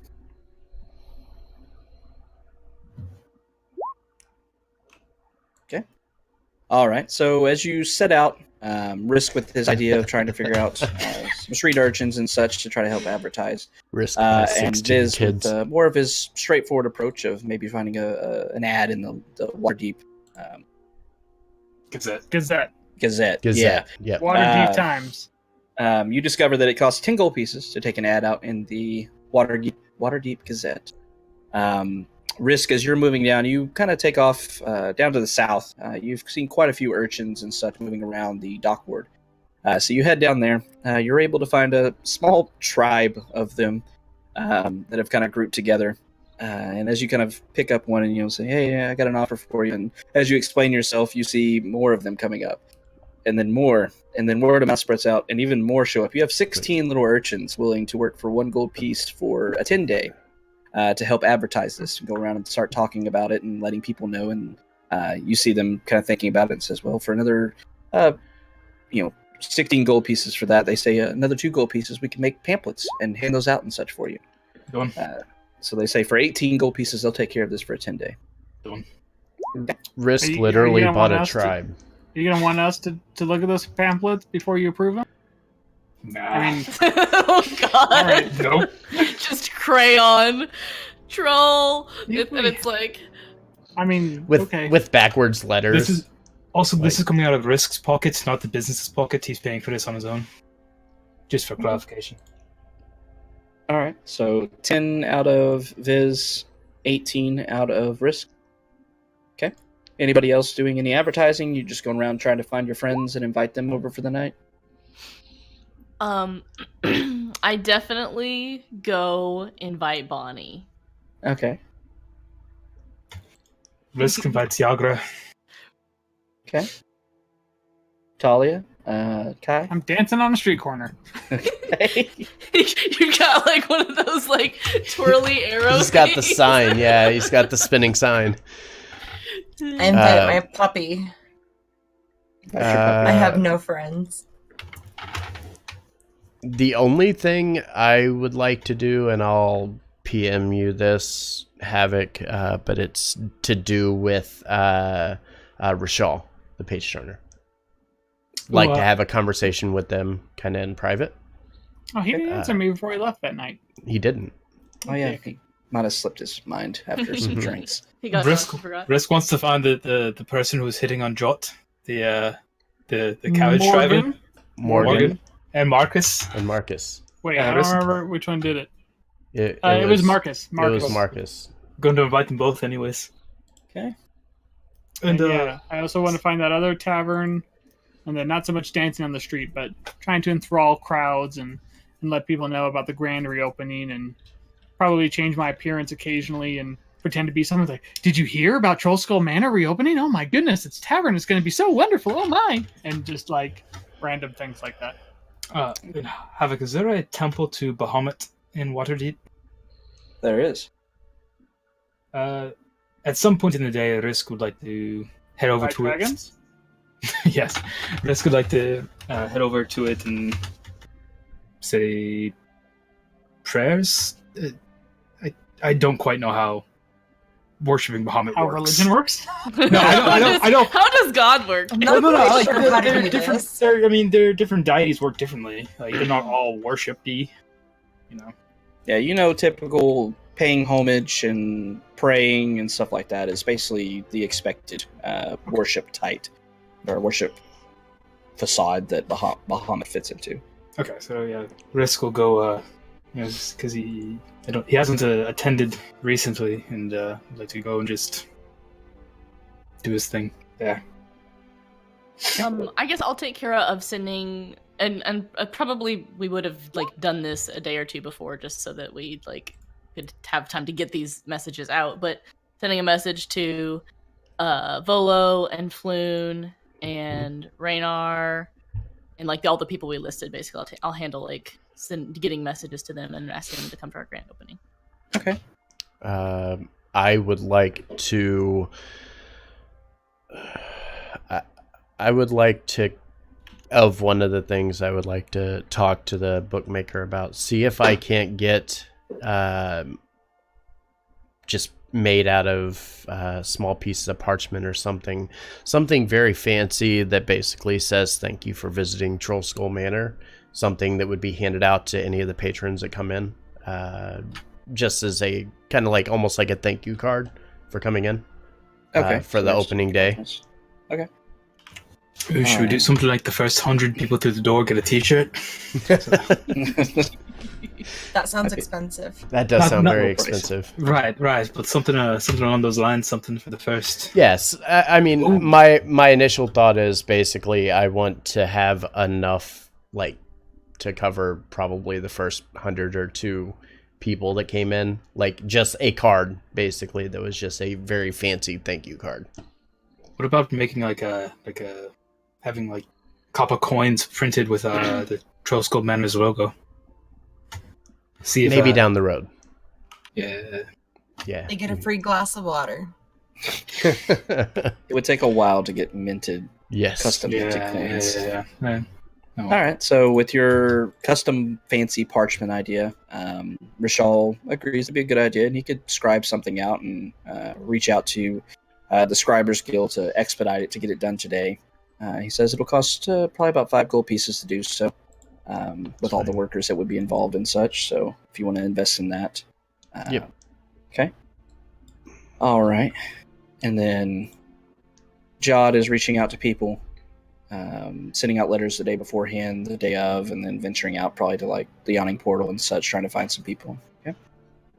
Talia's He's gonna chilling. steal all of Durnan's business. No, that's Okay. terrible. That's a bad No, idea. no. Do Alright. we know I where only go to the other... Yawning Portal to find I'm Bonnie. puppy sitting so they specifically. don't ruin our beautiful, beautiful tavern. So I'm puppying Mama puppy sitting. Did we find out where the other bar was located or other tavern? Yeah, if you did some research on that, you would find Out of there is character, another I know tavern. where it Just all is. of your name. It's amazing. I was just looking Oh at my it. It's like, god, that's Steven, the best Steven. thing. look at my phone. Look how good this is. That's amazing. Well done. Well done. All right, that's a thing that exists. Oh All no! right. I gotta see this now. So yeah, you learned that the other tavern that I need to actually put in my notes is called That is the Flying awesome. Flute Tavern. You don't learn too much onto it. You know, you kind of venture out to it. See, it's relatively busy, even in the midday hours, which you know for taverns is generally not the busiest time. But being kind of the only known open place, a lot of the people that reside in the North Ward do populate this place. That you hope that they choose to populate yours instead. All right. So the rest of the day, all of you venture out through your various means of advertising, seeking out help, and seeking out things to hand out during your grand opening night, and getting ready for the night. Jod, as you make your way to the the yawning portal, you do find Bonnie, and as you approach her and everything, basically getting ready to tell her about the grand opening and such, she kind of turns and says, "Oh, Jod, it's good to see you. Everything's still on for tonight, yes?" Oh, you already know. Oh, yes, everybody does. Oh, good. Well, I just wanted to make sure that you knew you were invited. I haven't seen you around in a week or so, because we've been so busy. With that, she kind of says, "Unfortunately, it's been kind of busy here at the yawning portal. It's not often that I get days off like that, or early nights off, if nothing else, like I did 10 days ago or so. But yes, I'm very much looking forward to coming out tonight. Hearing it's going to be pretty busy." We're nervous, but hopefully it'll be good. But yes, if you wanted to, creepy purple gnome. What? Sorry. But yes, if you would just want to come and visit, that would be wonderful. She says, "Oh, I plan to. Yes, I will be seeing you tonight. I hope everything goes well. For your second visit, of course. But I think you're all set up. I've stopped by a couple times just to look at the tavern, and it seems much better than it was before. I will say that much. So, Yeah. but word has been getting around. Some of your friends have been." She kind of thinks for a moment. Pushing for your grand opening day. Oh, good. Good. That she kind of nods and says, "Well, I'll be seeing you tonight." Okay. Have a good day. You too. Waves you off. So as you head back, you're kind of thinking, friends, just talking about like Viz and them, and weren't too sure, but you continued on, heading back to the tavern. The rest of you going out and investing some money into advertisement for the grand opening of the Troll Skull Tavern, which is still named that. You can always change it if you want to, but What was the name of the tavern? The Flute something? the Flying Flute Tavern. Flying Flute Tavern. Yes. So with that, all of your preparations made, risk employing urchins to hand out flyers. Viz dancing in the street, taking out an ad in the Waterdeep Gazette to also advertise it. That he had to get up kind of early to get that set up for today's paper, but is able to do so in the nick of time before it's printed and taken out. But you're able to get everything set up and do as much as you think you can possibly do to set up for your grand opening night. And with that, the evening hours been setting on, and you know that you're starting up the tavern. You know, the general hours for most taverns are typically 6 to 7 in the afternoon, and then till you close, or unless you have more of an established time, usually midnight or a little bit later. So you all head back to the tavern, preparing yourselves, putting on some good garb and such. You see your 3 workers showing up, all ready for the night. Everybody kind of excited. You see they're all kind of bristling a bit with the actual first night going to happen. And yeah, before we see what happens the night of your grand opening, we're going to take our 5-minute break. Oh, thank God, I gotta pee so bad. Before the doors open, Viz wants to like work with Kai and come up with like a really good motivational speech. Like, all right, guys, we're gonna work hard and we're gonna get those yards, and we're gonna make those field goals, and we're gonna get those touchdowns, and all the things Kai says are motivational and inspiring. Viz wants to say those things. I don't think you know how a tavern works there, Viz. I gotta wait for Kai to tell me the things to say. That's what I'm conveying to Kai. As y'all work that out, we're going to go ahead and take our quick 5-minute break. Yeah. Go get more drink. All right, so 5 minutes. Don't go anywhere. When we get back, we'll continue our playthrough here.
All right.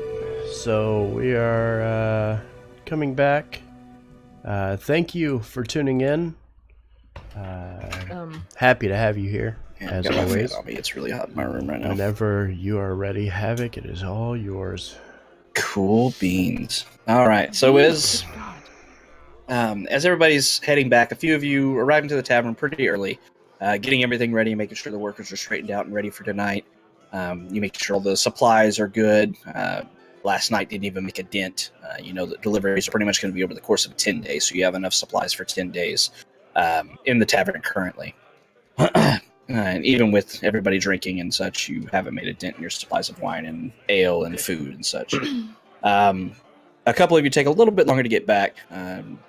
Jock kind of going over to the yawning portal a bit later after they open up and such. So arriving back. Viz working the corner for as long as he could, is able to make it back as well. Risk kind of overseeing the kids as best he could and then kind of letting them do their own thing. The three of you kind of arrive back a little bit later. You see lots of people here in the North Ward. You see them kind of walking back and forth, even though it's a bit in the evening hours, and you kind of attribute it as just people going home for the evening. And then you see they're all kind of following the same path as you. Straight into Troll Skull Alley. Keep going, heading down towards the manor. And you see the people start to coagulate a bit, and you have to start moving around them a bit as they're sitting in the middle of the street. And you see that there's a line stretching from your tavern out into the street and winding back up the alley. There's about 3 deep people lined up back and forth. There's maybe several hundred people waiting to get into your tavern. And as you realize that, you start pushing past people and start running back towards the tavern. As you get there, those of you that were at the tavern already, so Kai and Talia, you've been able to see people slowly starting to make their way and wait outside. You see a lot of people are kind of out in the main courtyard up in the front, waiting, and several people are kind of lined up next to the door, and you see your only three employees standing there kind of looking a bit wide-eyed as they look out the windows and see all of these people, and Sadon kind of looks up and says, "Man, I hope we can handle that. Like, I don't want to downplay us or anything, but that's, y'all didn't say you were gonna have this many people. I thought it'd be successful, but what kind of advertisement did y'all do? Did you pay them?" Viz, what did you do? I am very persuasive and very charming. So I'm going to go out like on the patio and start lighting torches in case it's like cold, and that way people have ample light. I'm gonna start greeting people and thanking them out for coming, and also try and see if there's someone that I feel like doesn't belong. Like, is there one person scowling in amongst a group of smiling people, right? But otherwise, it's greeting people and letting them know that we're going to be opening soon, and thank them so much for coming out, and just like making sure it's comfortable on the outside while they're waiting to come inside. All right. So it is a little brisk, with the evening hours coming on. Not super cold, but enough that you start lighting torches. You see this small mob of people kind of sit in this patio. Way too many people to be on this patio. As you're looking around, give me a perception check.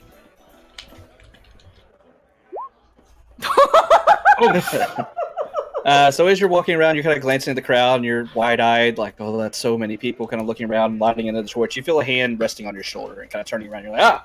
You turn around, and you see a familiar face. You see Raynar, Neverember, standing before you. Once again, dressed very nicely, has almost princely garb upon him, as he looks at you with a beaming smile across his face, and he's like, hey, how are you doing, Viz? It's good to see you again.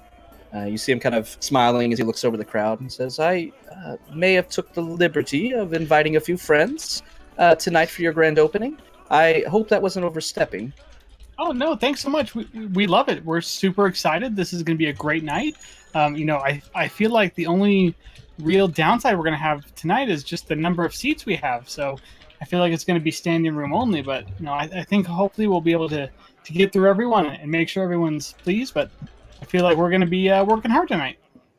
That you see Raynar kind of nodding. He kind of slaps you on the back, lightly, kind of nodding to you. He says, I think everything will turn out all right. I just wanted to make sure that you know that we are friends. And I take care of my friends, so I thought the least I could do was let everybody know that your establishments, which you've I'm gonna try to do done that a very really good job cool, on. like forearm grasp thing that people do. Like it's not like a Mhm. handshake, but they like grab each other's forearms and be like, Mhm. "Thank you so much. I really appreciate that. You're a great friend to have. Please, when you come in, let us know if you have any feedback on how we can improve things, and what you think we can do to really keep the spirit alive and make sure we're honoring the historical memories of this place accurate, and make sure everyone just remembers that this is an important part of Waterdeep." With that, Raynar nods, grasping your forearm, shaking your hand. He says, "Well, you have my blessing, and I have talked a good deal with some of my friends. I have some powerful friends, which might explain the amount of people here tonight. But I have given you my blessing, so I expect nothing less than the best here tonight, Fizz. So keep that in mind." You know what? If you expect the best, then I was gonna do like a solid 70%, but now I'll give you at least 110.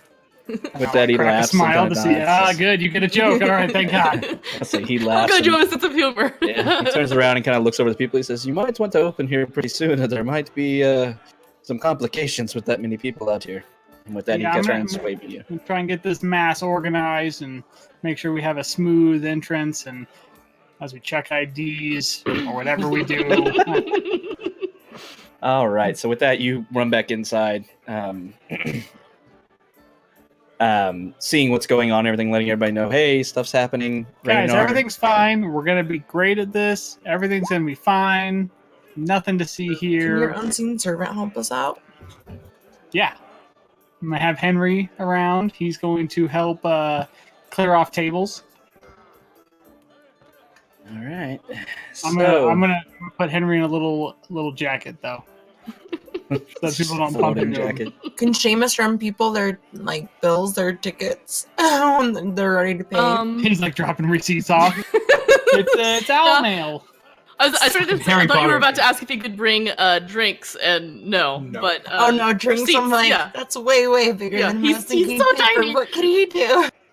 I'll probably I'll go back and forth between the kitchen and like the bar area and help out there between those two places.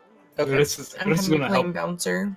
Yeah, Rodis is going to be helping with the taking drink orders and delivering drinks and making drinks. Okay. I'm playing face. I am just big smiles and grins. Are you having a good time? Awesome. Let me get that drink from you. Do you want me to get you another refill? Just like constantly walking around, Because that, interacting with people.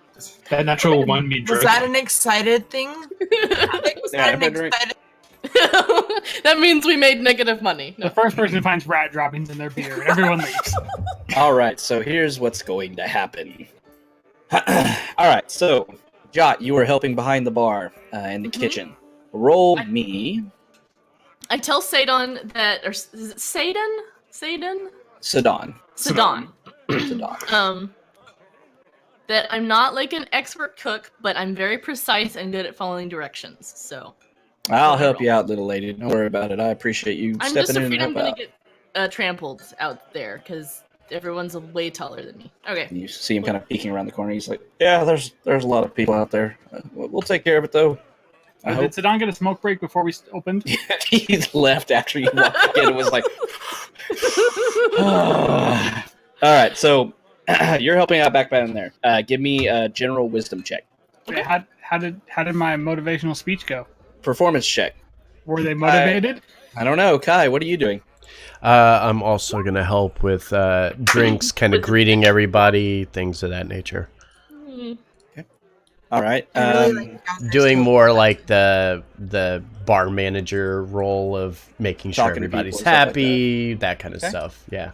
help him Make with a that. general charisma check. Oh, Talia, you said you're being bouncer. Yeah, yikes. I'm making sure no one's causing trouble or stealing her shit. All right. Intimidation check. And Risk, you said you're helping deliver drinks and such. So. Yeah. All right. Make me just a general dexterity check. All right. So, this is how the night's going to go. As you all prepare yourselves, bracing in this calm before the storm, everybody prepped and ready to go. You see Avery and Winifred standing on by the kegs and such. Glasses already at the ready underneath the taps, ready to go. And then Risk opens the doors. As he does so, there's not a flood of people. They are calm and walk in a respectful fashion. It is not a torrent of tourists running down an aisle or anything like that. But you see that within about 15 seconds, the bar is full. You see every table is populated. Every seat is taken. You see outside as you're looking at the new patio furniture and such. There's people already standing out there. You see a couple of them kind of waving their hands. They see Riz saying, "Hey, can we order a drink now, please?" Riz bolts off, going out there to help out there. Moving very quickly through the crowd as he does so. Able to continue through the night, keeping up a good persona, dodging through stuff. As he tries to break stuff, apparently. Whoever rolls in that one on his deck. Viz, as you welcome everybody in, you start shouting over the din of the crowd, just kind of roaring over everybody talking. As you begin to speak, kind of standing up on one of the few bar stools that are empty, kind of addressing everybody. You put on a nice welcoming speech for everybody, and everybody kind of claps for you as you finish. Everybody feeling welcomed, feeling good, and the drinks start going. They start going. You see Winifred and Avery hustling back and forth, running out, both of them abandoning the bar every once in a while to go out and deliver drinks, coming back, even with the help of Viz and Kai occasionally helping out with Risk and Kai, rather, helping deliver drinks. It's going back and forth. There are some wait times, but everybody is in a very good mood thanks to the welcoming speech provided by Viz. It's a struggle. You feel overwhelmed. Talia, especially, unfortunately, she stands up next to the door with her arms crossed, kind of watching everybody. You see her kind of frantically watching here and there and looking around. She's not looking much like a bouncer. She looks like she's overwhelmed by how many people. Like a fish out of water? Like a fish out of water. Jot, as you're helping back and forth between the kitchen, occasionally you're running out and you hear Winifred and her chiming motherly voice. Jot, dear, if you don't mind, please, I need a couple of those drinks. Yeah, the fire wine. Yeah, just go ahead and pour those in there and put them up in the bar. There's a step stool right there for you. Yeah, just use that. Step on up there, sit down. I'll come back in a second and get them. You see her just motherly instinct. Even though she's your employee, she's kind of taking over and letting you get instruction and everything in a very calm and polite manner. But at the same time, you feel like, yes, ma'am. And you turn around and start filling up drinks, setting them up, climbing up the stool, setting them up on the counter, running back down. Then you hear down to your south, you hear Sadan leaning up. Little lady, if you don't mind, I need some sugar from that bag right there by your feet. Turn around, grabbing it and running down. He looks over and he says, okay, now pour that sugar into that bowl there. And you do so. And he kind of stopped. He says, not that much. It'll be fine. It's all right. It'll just be really sweet again. He says, go ahead and help on the bar. He seems to kind of show you off a bit with the cooking help. But with that, he says, I'll take care of this. I'll need you out there. The drinks are flowing a lot more than the food. Sure. You continue on, moving through. As a kind of all at once, there's kind of a break in the action. All of you kind of stand and marvel at this. You see so many people, and then you start to see the faces. You see several faces, a lot of faces you recognize. You see, sitting over at one table, kind of joyously talking. You see Bonnie and Volothamp sitting at it and talking. You see Volothamp looking over at Liff, who's now standing next to Volo, and you see him kind of writing down on a parchment and holding it up to Liff, and Liff taking the parchment and talking. They seem to be conversing back and forth about something.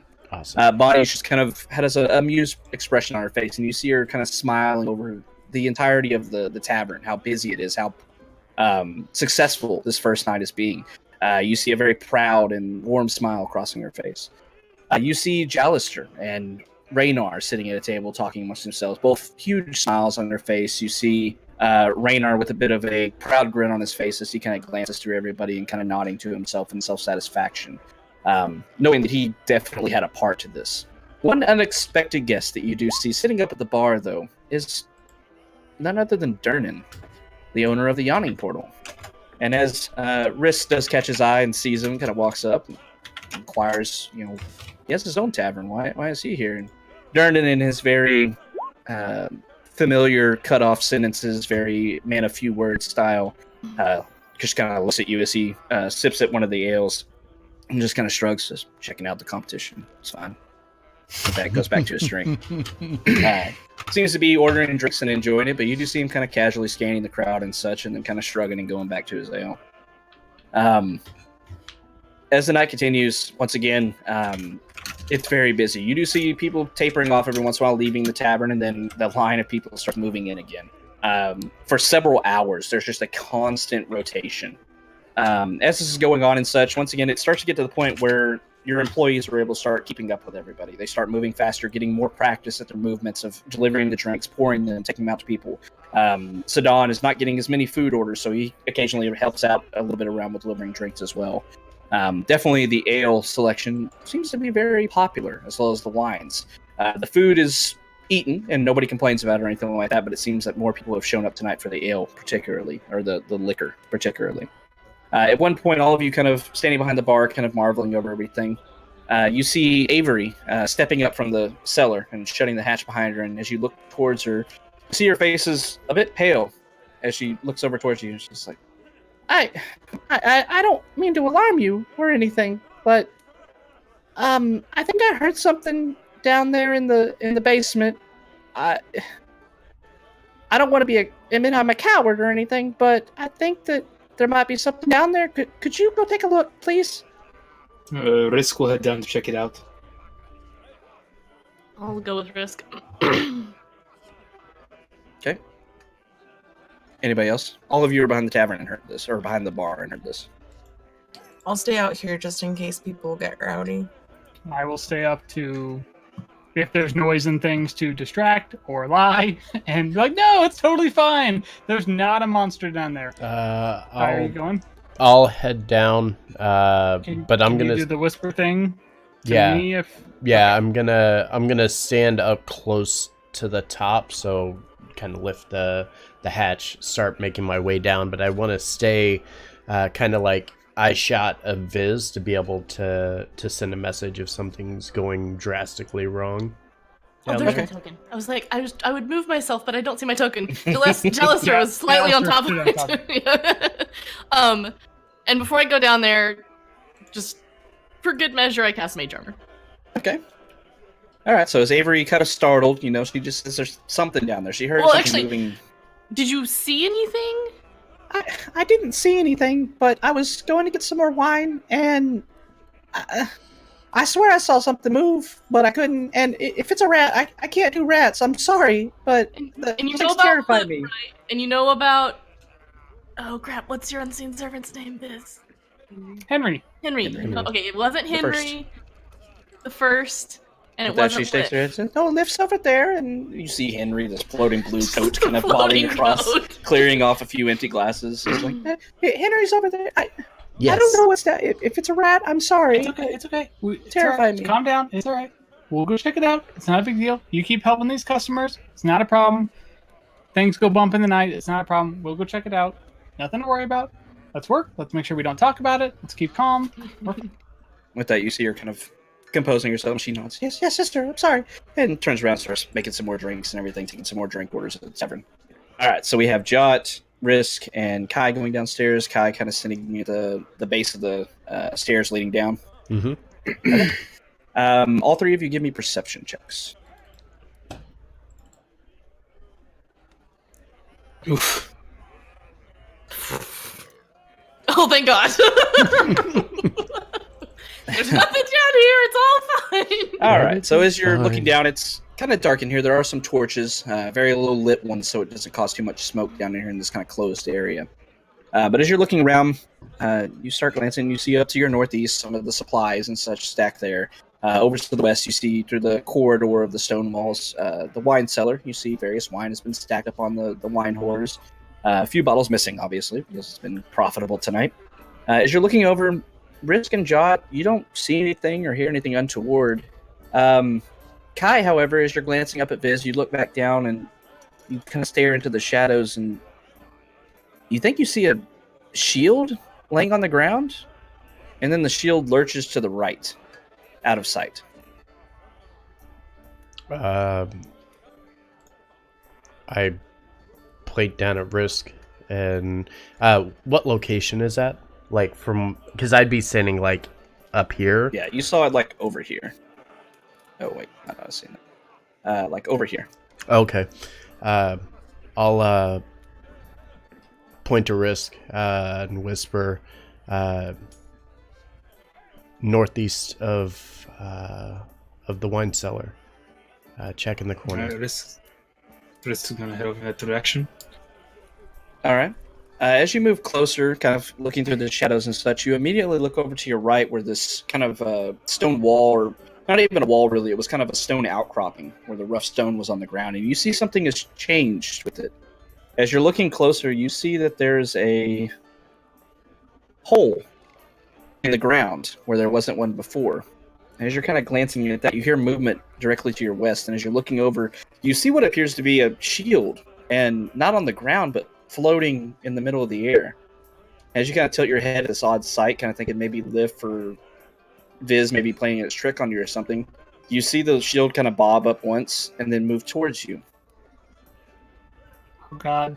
I'm gonna point up in the direction. Do I see it? Roll for initiative. I'm gonna point up. Everyone in or just the people down here? I mean, everyone if you want to. in the direction of Viz and say, keep the guests occupied, and quickly close the lid of the Oh shit! cellar. What is that? We're just really like taking Durnan's like inspiration here. Like we're having monsters in the fucking bar. Like And Dude, we're straight I up should fucking- be- Oh, buddy. I don't know if we want them to stay up there. Hold on, I gotta. So as you move forward, you see this shield kind of bobbing towards you, and then you kind of expand your eyesight just a little bit, not focusing on the shield, and you see just this very translucent, almost gel-like substance surrounding the shield and causing it to float in the air. And you recognize something is moving towards you. Risk. Okay. Jot and Kai, you're able to see that now. I'm guessing I probably have a higher dex score than Gelatinous Cube. I'm gonna bet yes. What about Probably. Jot and Talia? Do they get to go first? Do. Or did the door close before I could figure out that anything was happening? Yes. Yeah, you do. So you'll be above there. Okay. I just want this may not be great. Yeah, you can definitely tell by the haste that Kai just disappeared into the door, Viz and Talia, that something is afoul. Something is going on. But Jot, you're the first to notice whatever this is oozing its way towards Risk. What do you Okay. wanna Do I have any idea what it is? do? Give me a nature check. Yeah, I wasn't expecting that either. But I guess we're gonna do this thing. Okay. 20. As you're looking at the translucent nature of this and things floating inside of it, you look a bit closer and you see that this shield appears to be made of wood. Seems to be melting away inside of this. You start to see bits of it flaking off and kind of floating up like it's in water, but obviously being dissolved within whatever this is. In your studies, you remember reading about some dangerous creatures that are sometimes inhabiting in sewers or places in the Underdark, called oozes. And you remember one specifically that was dangerous, not only because of its nature of engulfing and dissolving creatures that it was able to capture, but being almost invisible to the naked eye due to its opaque nature. And that is a gelatinous cube. Okay. Mhm. It looks kind of watery to me. Kinda. It's very see-through. Almost imperceptible, but you're able to see it now. See this kind of not quite square, but at the same time very large and almost up to the ceiling of this place, this amorphous form. Okay. I'm going to magic missile it. Okay. And we'll go ahead and upcast that. Let's see. If I remember right, it's not gonna do the right thing where it asks me, so it's an extra 1d4. Okay, plus. So.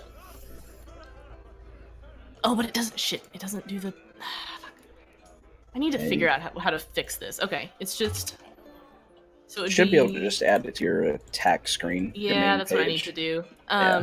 So that would be one dart. So it would be It's 3 normally, so 4 if you upcast it. So 3 more. Okay, 3d4 plus 3. Yep. So All right. 14 damage. 14 total. Okay. And I'll send Seamus to fly. You said each of these squares is still 5 feet? Mm-mm. No, they're 10 feet 10 now. Okay. Yes. 20, yeah. So I'll have Seamus do the help action and then fly back away. Okay. Alrighty. So it's okay. So as Jot sees this creature, seeing it, just screams out for Risk to be careful and casts her hand out for Dart, the Force energy stream across, kind of winding back and forth, solidifying almost into one large dart and slam into whatever this is. All of you can clearly see this amorphous form now kind of lining up with the impact of these magic missiles, bouncing back and forth, obviously taking damage from it, but it doesn't seem like its form has changed too much. Risk. Okay, Risk is going to say, What what about Talia? Oh, I didn't know. Oh yeah, Talia was a I must have 16 hit too. that late. Okay. Yeah, no, Talia will be next, sorry. I did because I asked if I still gotta go down there because Kai said he closed the Oh. door. So I asked before I rolled initiative, so I didn't screw it up. Okay, And then I that's screwed it fine. up. I just didn't see you roll, so I apologize for that. So yeah, you'll be up next. Like I said, you saw Kai. Clearly something's wrong. I'd like to rage. Okay. I'm useless. Ooh. Where are you at when you raid? Where are you at right now? That's what I was like, wait, I'm not down Just there. suddenly in She's the middle sprinting of the down the stairs. So let's say if you want to do that in the bar, you can, or you can wait until you're getting downstairs. We're gonna wait there. I apologize. My brain is just mush. Oh, I'm no, like, you're I'm fine. already down there. I was just Right there. picturing Talia just be like, ah, and then charging. Danger. I'll take my turn to double dash and be like, oh, what's happening? All right. So you got what, 60 feet, right? Well, so here's my question. You blew up the map, but is it actually double the space? Yes. Yeah. Basically, I made Troll Skull Manor bigger, Okay. so you could fit people in there, because it didn't look good with all those tokens on there. So Troll Skull Manor is now twice the size it was before. All right. So you'll have another 20 feet. Yeah, 20 feet once you get down there. So you can get to the bottom. So essentially, here-ish with your double move.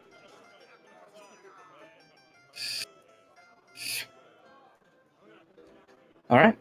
All right. So as Talia starts heading off, following after Kai as he disappears into the hatch to the basement, opening it back up. As you do so, as she does so, you hear her growling under her breath, and as she takes off down the stairs, the hatch once again closing behind her. You see these spectral guardians kind of see through and opaque in nature, appearing next to her as she steps forward, looking down, gathering the situation, seeing Risk and combat in front of her, begins moving forward. Can you? Mm-hmm. I hadn't noticed it until just now, but yeah, we can. Why are those checked? No, now it's gone. Take Interesting. Maybe it was supposed to be a friendly cube. Maybe. I don't know why I We did have a that. pet ghost. We have a pet now. We have a pet gelatinous cube. All right, so Vic, now should I save my rage since I'm not gonna attack because my brain was mush? So Yeah, it would that's go fine. away. Can I save it until next turn? yeah, that's From fine. the ancestral. Yeah, just save your rage until they're just heading down and figuring out what's going on. Be like, oh, we're fighting. Okay, now I'll rage. That makes sense. Thank All you. right. Risk. Right, Risk. God, we've got something fucking going on tonight. He's going to take a swing with his short sword and really fucking... No, you have advantage. Oh, I've You got have advantage. You have advantage. Yep. With the help action, as Seamus is kind of flying over, you see tendrils kind of reaching out towards Seamus, but unable to hit him. He flies away very quickly, and you strike with your short sword, able to hit for 5 piercing damage. And I'm also going to make that a pushing attack. So that is... It's a 1d8 is my superiority. Oh, hold on. So it's 9 and has to make a DC 13 strength save. 6. Alright, so it gets pushed back 10 feet. All right. Win that square. Now Risk is going to take a step back or two and raise his hand and crossbow and shoot at it. Does I still have advantage? No. Yeah, I think it's just on the first one, unfortunately.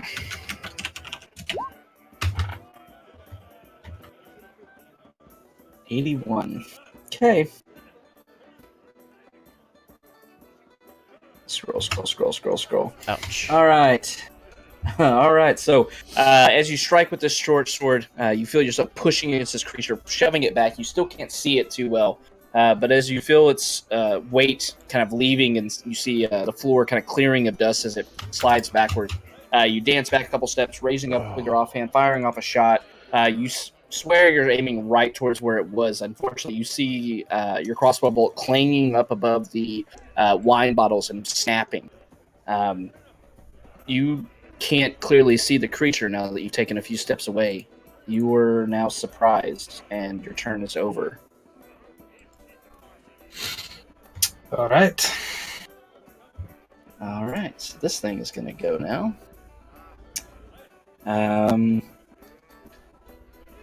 Everybody downstairs, give me a perception check.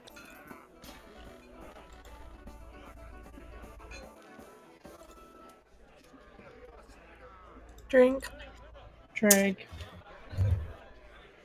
We also have a drink for his nat 1. Mm-hmm. All right, so all of you were able to discern that this thing is moving forward, but not very fast. Incredibly slow, actually, as it lurches forward, and that's it. Oh, thank God. It's slow. It moves a little bit further, trying to Oh, move no. towards Risk, but does not do anything to him. Did it just dash at me? Mm-hmm. Yeah. Viz. Do I see Prince Neverember nearby? Yeah, he's up here just sitting there enjoying a drink. Just want to tell him, be like, if you'll excuse us for a moment, we have to go downstairs. There's something making a bit of ruckus. We'll be right back, though. If you see anything, if you could just watch out for us and maybe yell at people if they get out of hand, we'll be right back. Just less than a minute, okay? I really Persuasion check. At disadvantage.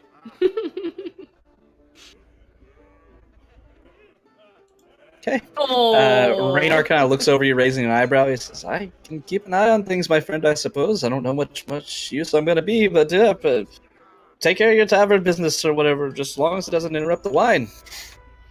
Yeah, it's going to interrupt the line. Okay, thanks. Liv, can we get some help? So then I'm going to use my movement. I'm going to let Winifred and Avery know, be like, I'm going to go downstairs and help those guys. You just keep on doing your thing. You guys are doing great. Real proud of you. I'm just going to help out the guys downstairs. I'm sure it's nothing. I mean, Kai just gave me a weird look. It's probably not a big deal. I'll open up the cellar hatch and I'll go down with them. All right. Yeah, they look at you and kind of nod and be like, "Okay," and then go back to work. Oh my god! You see... Risk? Actually, make your perception check.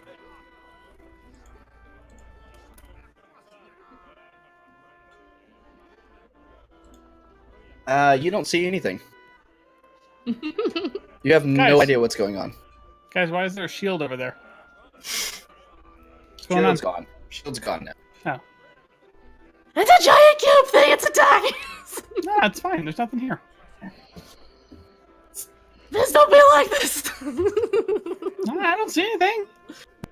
I'm done. All right. It took a dash to get down here. Okay. All right. Yeah. So you have no idea what's going on. You Unlikely see GM. Thank Risk, you very weapons much drawn, for the ready raid. for combat. Very Seamus much fluttering through the appreciate air. Welcome, Jot still her hand reached everyone. out after attacking with a magic missile, but you have no idea what they're attacking. We are... one sec. We are fighting a gelatinous cube. So we will jump right into the combat here, so bear with us here. Yeah, they can hear you now. Aha, welcome, Raiders. All right, cool. All right. Kai, what do you want to do? Kai is going to reach forward, chanting a couple of words and kind of raising his hand, and this black cloud's going to swirl around this gelatinous cube as he casts... Oh, no! Oh, Fails dear. casting it, too. Oh. Drink. D100. Here Here we go. So far. Oh, no. Oh, no. Oh boy, it's happening. We have All right, con save, please. crit fail rules here, so we just had a crit failure. It's gonna be awful. Bad things are gonna happen to me. Oh, bad things are gonna happen to me. You had disadvantage on persuasion because he's drunk. Okay, Yeah, I made it. All right. Hopefully. Maybe. Oh no. It's right. so bad. I hate failing. Oh, so here as we you go. hold your hand out, grasping at these tendrils of magic, you feel them coalescing in your hand, and as you thrust forward, trying to cause these black swirls to clutch onto this creature that you can kind of see the outline of, you feel something wrong. And as you try to quickly revert on the spell, it explodes in your face. You take 3 bludgeoning damage and 4 thunder damage. And the compression and explosion in your face knocks you unconscious. Ooh. Ouch. How loud was that? Not terribly loud. It's just Oh, thank God. Also, Viz is knocked unconscious. Wow, I'm that's more worried rough. about the patrons upstairs.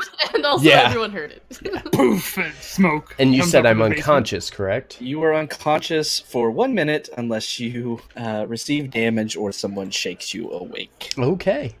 Okay. Wow. But not 0 HP unconscious. Oh, boy. No, he's just got That's knocked out, rough. essentially. All right. So there we go. That's fun. And All right, so you unlikely see, GM, thank you for the especially follow. Viz rushing down and like, what's going on? And then you see Kai immediately raising his hand, these black tendrils appearing there and then exploding back into his face as he What in the misfires God's his name spell. is going on down here? There's nothing down. Kai, oh my God! And he's just laying on the ground, just Ugh, John. out cold. Oh, we're back to me. All right. Oh, right. What the fuck is happening? Yeah, we're just gonna do the thing I just did again, which is magic missile the thing again. Okay. Level 2 again, so that's All right. 4d4 plus 4. Oh. 15, yeah. 15. Yeah, Okay, I'll there take it that. is. It didn't show up. Nice. All right. So once again, raising your hand, just kind of screaming at Viz, there's something there, and then launching off. Viz, you're able to see now these impacting darts into what you couldn't see before. You see this amorphous shape getting impacted by several darts of force energy. It rebounding, not quite rebounding, but impacting kind of this blubbery force going back and forth. You can clearly see the creature now standing right in front of Risk. Oh. And I'll have I'll have Seamus help Risk again because Holly can do right. Okay. All right, Seamus helping out Risk once again with the help action. Talia. And he's gonna fly away again after he does that, basically. Now I would like to rage. Okay. I would like to rage. And then I'm gonna move up to this cube and be like, don't mess with this. We've got something good going on. What the F? And I'm gonna hit it with my great axe. Alright. Until the start of your next turn. Alright, so you got to hit first before it happens. Ooh, 16 nice. hits. 15, nice. Alright, so another 15 damage. Plus your rage. Plus rage. Yep. So 2, right? 17. Yeah. Yeah. Alright. Alright, cool. Anything else? I'm gonna give it a crusty look. Alright, so as you stare menacingly at this gelatinous cube, bringing your great axe around, you chop out a piece of it. You see bits and pieces kind of becoming a little bit easier to see, lashing onto the ground. You see it burning a bit into the stone as it does so. It doesn't burn your weapon, though. But you see the inside of this seems to be very acidic in its nature. Risk. Risk is going to repeat his previous action. He's also going to use another superiority die. So it's a DC 13 strength save and takes 9 damage regardless. Alright. 5. Get the fuck away from me. That's 10 feet back. Alright. Talia doesn't get an attack of opportunity when that happens, right? No, not They unless have it to- moves willingly. Willingly, yeah. Gotcha. Going to take a. I knew Risk didn't, but I wasn't sure if other creatures did or not. So. Yeah, no. Oh, she'd had advantage on that one. Yeah, had advantage on the first one, but not this one, unfortunately. So another 7 to damage it. So is each square 5 feet or 10 feet? 10 10. feet. Okay. All right. Anything else, Risk? It's going to be the end of my turn. All right. So another short sword hit. Once again, just pressing again into this creature, shoving it backwards from you. You take a couple steps back and then fire off another crossbow shot. This time hitting it squarely as you see your crossbow bolt sinking in and then floating in the air. And after a few moments, it begins to dissolve and disappear from within this creature. I'm not made of money, you fuck. The creature slides forward, all of you able to clearly see it as it does so. And actually, it slides this way. Talia, I need a dex check, please. Or saving throw, sorry. So Dex sorry for what's about to happen to you. She'll save. succeed. She'll save. Yeah, I believe. Is it attacking her? Kinda? Is it making an attack roll? No. No. Nope. All right. So as you, Talia, in your rage, you see this creature coming to you. You just hold your ground, staring at it as it does so, and you see the creature moving up to you and then over you, and then engulfing you. You feel this creature surrounding you, and you start to float, and you find your feet are no longer on the ground as you are completely engulfed by this creature. You find it a struggle trying to move, fighting against the weight of it all around you. You are now engulfed by it. I'm inside a cube. You take This is a lot. 14 points of acid damage as it engulfs you. Ugh. You are restrained. You find no oxygen exists within this space. You cannot breathe. But is it like underwater? Could I be able to breathe? It's not underwater. This is definitely not water. It hurts.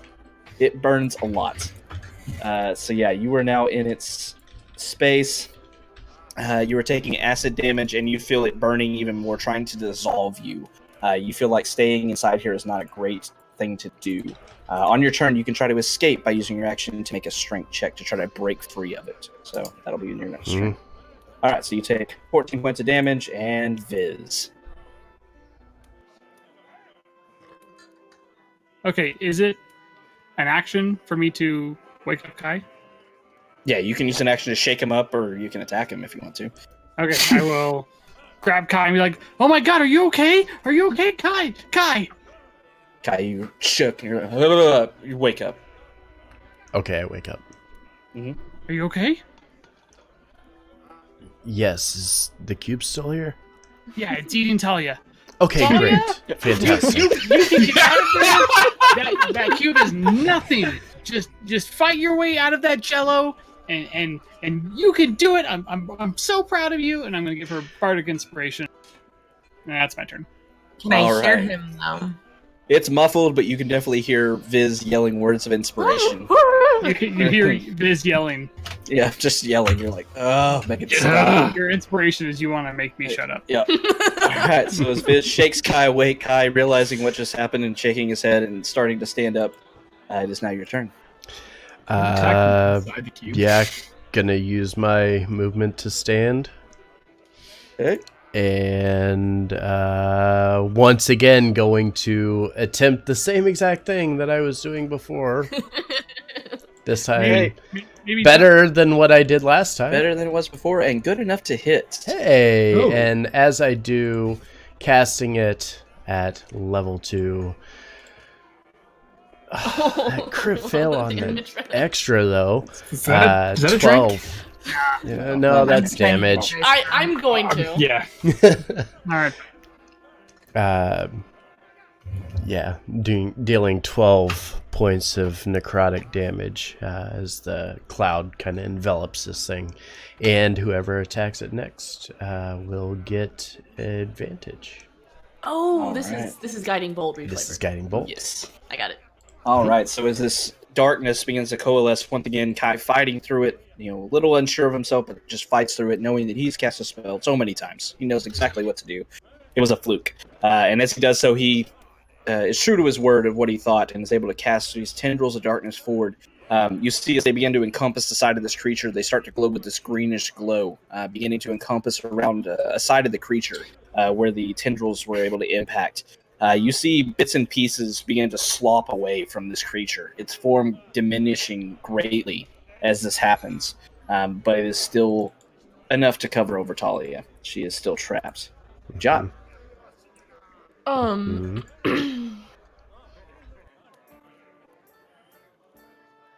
Question. Uh-huh. If I hit this with magic missile, does that burn the guiding bolt advantage?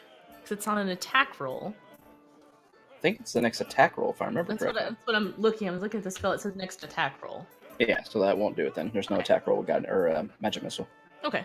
I'm just gonna keep magic missile in it. We're down to first level spell slots though, so D3, D4 plus 3.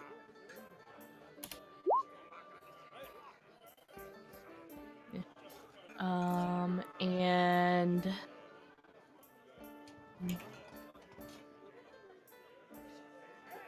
let's see. You said it's a check, not an attack roll to get out. So yeah, I'm just gonna have Seamus do the same thing and help Risk. Okay.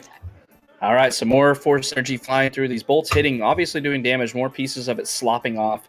This thing's definitely looking like more of its form is being blown away by your attacks, but it is very much still standing. Talia, you are inside, restrained. It's hard to move.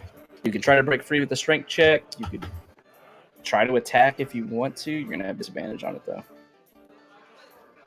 I would like to break free or try right. to. All right, strength check. And she gets advantage because she's raging?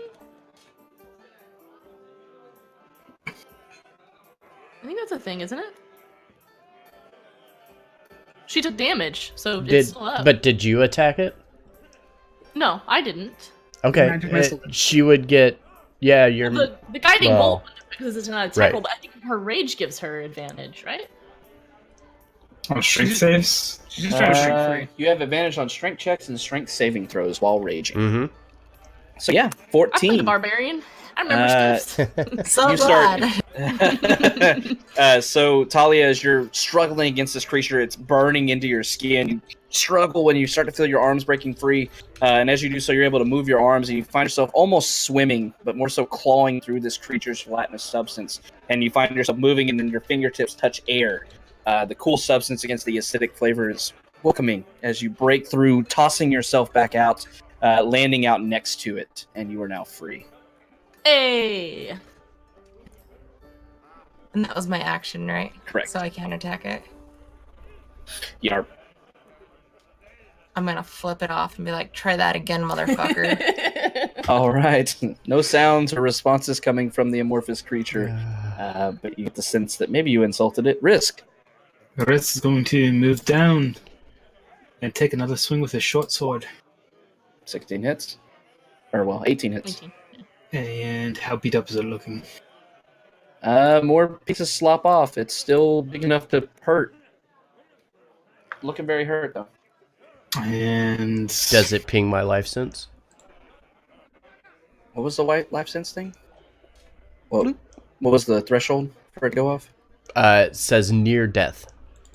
So It's within that's 10 feet, that's 10 feet, up 10 to. feet of you, though. You're not 10 feet within it. That's true. I'm not within 10 feet. That's right. Oh, yeah. So I wouldn't be able to sense it yet. All right, Risk. Short sword and then crossbow at short range. Disadvantage, but 21 will still hit. Nope, no He has disadvantage. He has Oh, crossbow expert. Yep, forgot about But that. I mean, it doesn't matter, but... You still hit. 100%. Do another 6 damage. And I'm going to use my second wind. And... Second wind or action surge? Yep, action surge. Okay, Not I was second gonna say, wind. it's like, you aren't hurt. You Why are you hurt? using second surge? Yeah. Oh. Feels bad. Does 11 hit? 11 hits. Because I'm flanking with Talia? So much. Sorry, you don't have advantage. 9 hits. But the, Oh, 9 hits? 9 Oh. hits. It's a very large, very It's not slow really difficult to creature. hit. It's Yeah, I not guess hard so. to hit. Yeah, 9 hits for another 6 piercing damage. Is there anything with a lower AC than a gelatinous cube? A door. A door? Yeah, door Okay. maybe. AC 1. Mm-hmm. All right. So yeah, you swing with your short sword once. You raise up your kind of side-handed, your crossbow, hand crossbow rather, squeezing off a shot, and then quickly once again just surging with quickness and energy. Slash once again with your short sword, cutting off more chunks to it. This thing barely much to it at all. It looks pretty close, but it is still alive. It is going to. It's going to move towards one of y'all. It's going to move towards Risk, Okay. encompassing your space. I need a dex saving throw. Hey, nice. So as it does so, you feel it pressing against you, and after seeing what Talia did, you have the choice to either be engulfed by it or dodge back 5 feet. Yeah, I'm gonna dodge the fuck back. All right, so move back Get 5 the feet away. fuck off of me, you fuck. Do you feel it coming towards you, and you quickly, oh no, and kind of move out of its space as Not quickly as you today. can? You are not engulfed by it. Viz. I can still see it, right? Even though it's moved. Yep. I am going to run up, and I'm going to just pat Risk on the back and be like, "I've got your back, buddy." And I'm gonna yell at the cube, be like, look at me, you big dumb fuck." And then I'm gonna cast Healing Word as a bonus action on Talia while giving Risk the help action. Okay. Risk getting all the advantage. Advantage. Ooh, All right, Talia will heal up for 6. And Risk, you are being helped as this thing is being kind of distracted. You see its amorphous body kind of shifting towards Viz as he's kind of close now. And that'll be his turn. Right? Do anything else, Viz? Okay. Nope. All right, Kai. Let's see. What do I want to do? I know what I want to do. I'm going to move closer. Because why not? Life sense. Ding, ding, ding, ding, ding, ding, ding, ding, ding. Okay. I'm going to reach my hand out and place it right up against the side of the gelatinous cube and say, "Oh, my friend, you have made a terrible, terrible mistake." Oh, God. Yeah, you hit. Dealing 15 necrotic damage. So And as then- necrotic energy goes through, go ahead and describe how you just killed this gelatinous. So as soon as it releases from his hand and he places it into this thing, he stops for a second and just kind of deep breath, taking it all in, feeling this energy, and then I'm also going to cast my Channel Divinity and regain some of the temporary hit points from this thing. To kind of heal myself back up. This is, let's see, regain temporary hit points equal to 1 of the creature's hit die. So, Alright. D10. okay. So I gain 10 points in temp HP. Just kind of siphoning some of the life essence out of it. And you see Kai's head kind of tilts back and just takes it in for a second and then just smiles, opens his eyes, and is like, "Okay, yeah. I think we should get back upstairs, though." I mentioned you're creepy recently. Just that's creepy, man. That's like Yes, we've established that was this. weird. Yes, You I blew know. yourself up, and then you like. Well, that was an accident. That wasn't really Was what I it? intended. It was confusing. Kind of. Did I'm you gonna just- run back upstairs. That was Wait. So- Are you dirty? No, you're fine. Never mind. It's I'm just talk. It's fine. Go. so if it would when it hits your turn, that'll be the 4th round in initiative. So that was like 18 seconds. It wasn't We're very fine. long at all. We're fine. Was I'm it gonna long? run back upstairs. Just like make sure I'm not like sweating or panting or anything like that. Yeah, you're all reasonably. Talia, unfortunately, some of your clothes, the cloth is kind of melted off a little bit. It's a new style. Yeah, I mean, you're Ta- not obscene, but definitely could be presenting a new style with your clothing. Talia, Acid washed clothing. do you want me to fix your clothes, or do you like them like this? Let's keep them this way. See if I can intimidate the people more. But they can't mess with me. Okay. But I'd like to be washed off. Okay. Press the vegetation cleaner up. And then Alright. if I look at the floor, is the acid like messing with the stone work in here? So as you saw, like pieces of this falling off, it seemed like it burned for just a second, but as its contact was, disconnected from the main body, it lost its acidic effect really quickly. And as this creature is slain, you see it kind of bubbling down into this mass that puddles up for a few moments. You see sizzling of some stone, kind of putting some pock marks into the stone. No. But I want to do just- something to fix it, basically. Can I Yeah, use so it? like I say, you see some pock marks and such. It's not terrible damage, but it's definitely enough. Well, if I'm noticing it eating through, I'm gonna turn the floor where it's touching. Hang on, let me make sure what I can do. I haven't gotten to Man. use this ability yet. Vantis, Sorry, I have to scroll Legends down of to Vantis. transportation. Thank you guys so Sorry, I have much. to look at my features. We are having opening night. Sorry about that. We are having opening night with Troll Skull Manor, and we just had a gelatinous cube attack us. Pretty fun and exciting. Thank you guys so much for being here. Very much appreciate you. We're going to get back to the action here and let them take over the storytelling. All right, so Do some that. silver flecks begin Wait, to why appear. can you do over that? It's minor alchemy. It's the second level feature for transmutation wizards. You can temporarily Dope. alter the physical properties of one non-magical object, changing it from one substance into another. You can perform a special alchemical procedure on one object composed entirely of wood, stone, iron, copper, or silver, transforming it into a different one of those materials for an hour. And then it turns That's back into cool.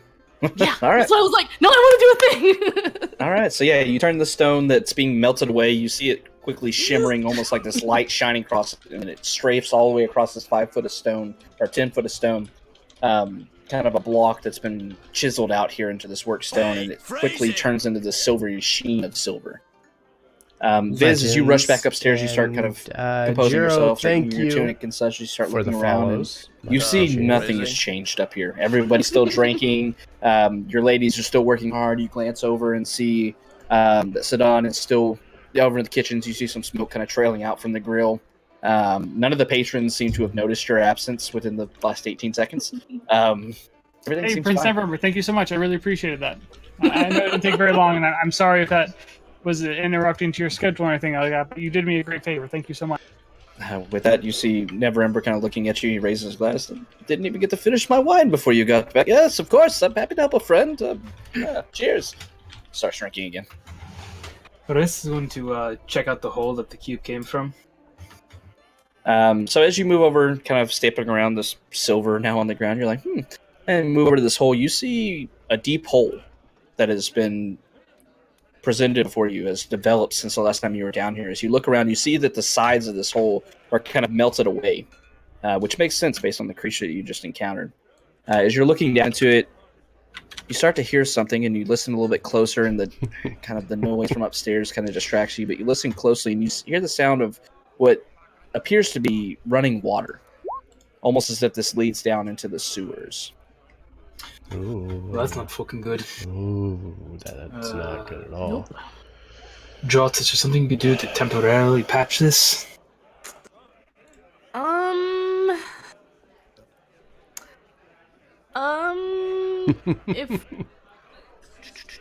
If we put something wood over it, I could turn it into stone for an hour, but I can't really like fill in the hole. No, it's too big for my mending spell.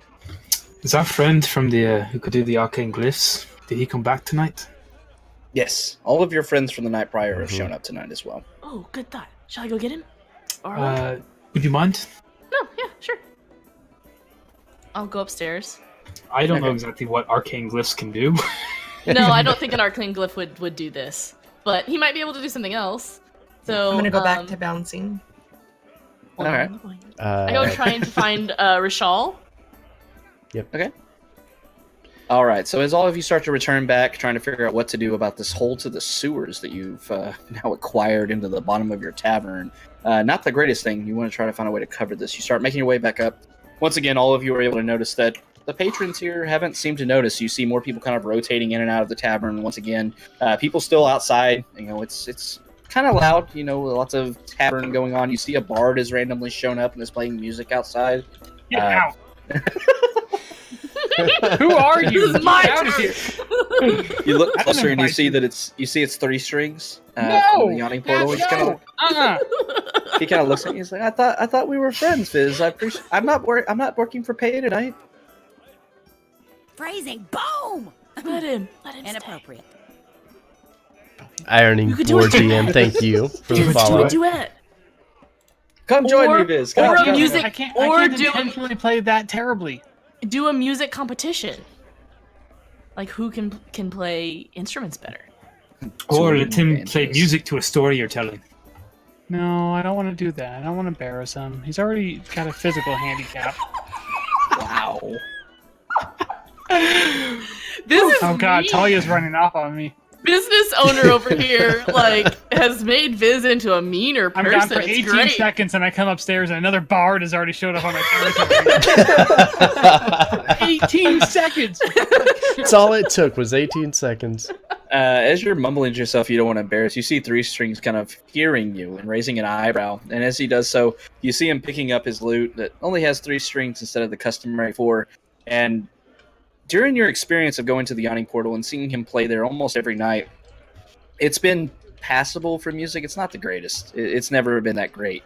And even tonight, you know, as he's plucking along and everything, as you walked forward, kind of confronting him a bit, he kind of looks at you raising an eyebrow, and with that, he strums it just 4 or 5 times, and you hear this beautiful music being to radiate from his 3-string lute as he does so. And as he looks over at you, he raises another eyebrow and says, "What was that, my friend? I didn't quite hear you." Going to speak very inspiring words to myself. And then I'm going to pull out my loot. I'm going to show up this kid. Do it. Do it. All right, performance check. Mm. All Hey! right. Yep. All right.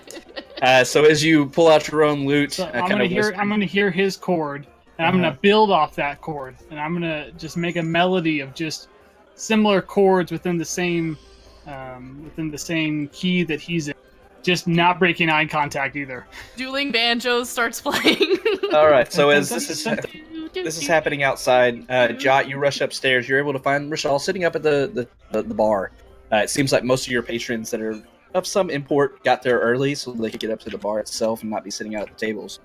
You see Rishal still drinking some of the Westgate Ruby wine once again. He's kind of sipping with it. You see a very odd kind of coloration on his cheeks. It's weird to see a red, almost rash across his face on this golden dragonborn. How drunk does he look right now? He looks like he's had a couple drinks and has not been taking them slow. But with that, he looks over. He says, "Oh, Jimlin, yes.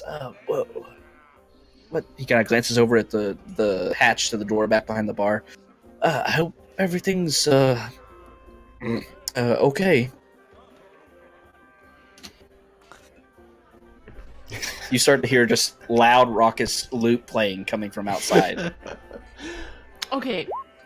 I was gonna ask you to do something, but you seem a little inebriated. Oh, I'm fine, dear. I'm fine. Really. Uh-huh. Can I insight check him? Okay. I don't trust you. Go explode our downstairs.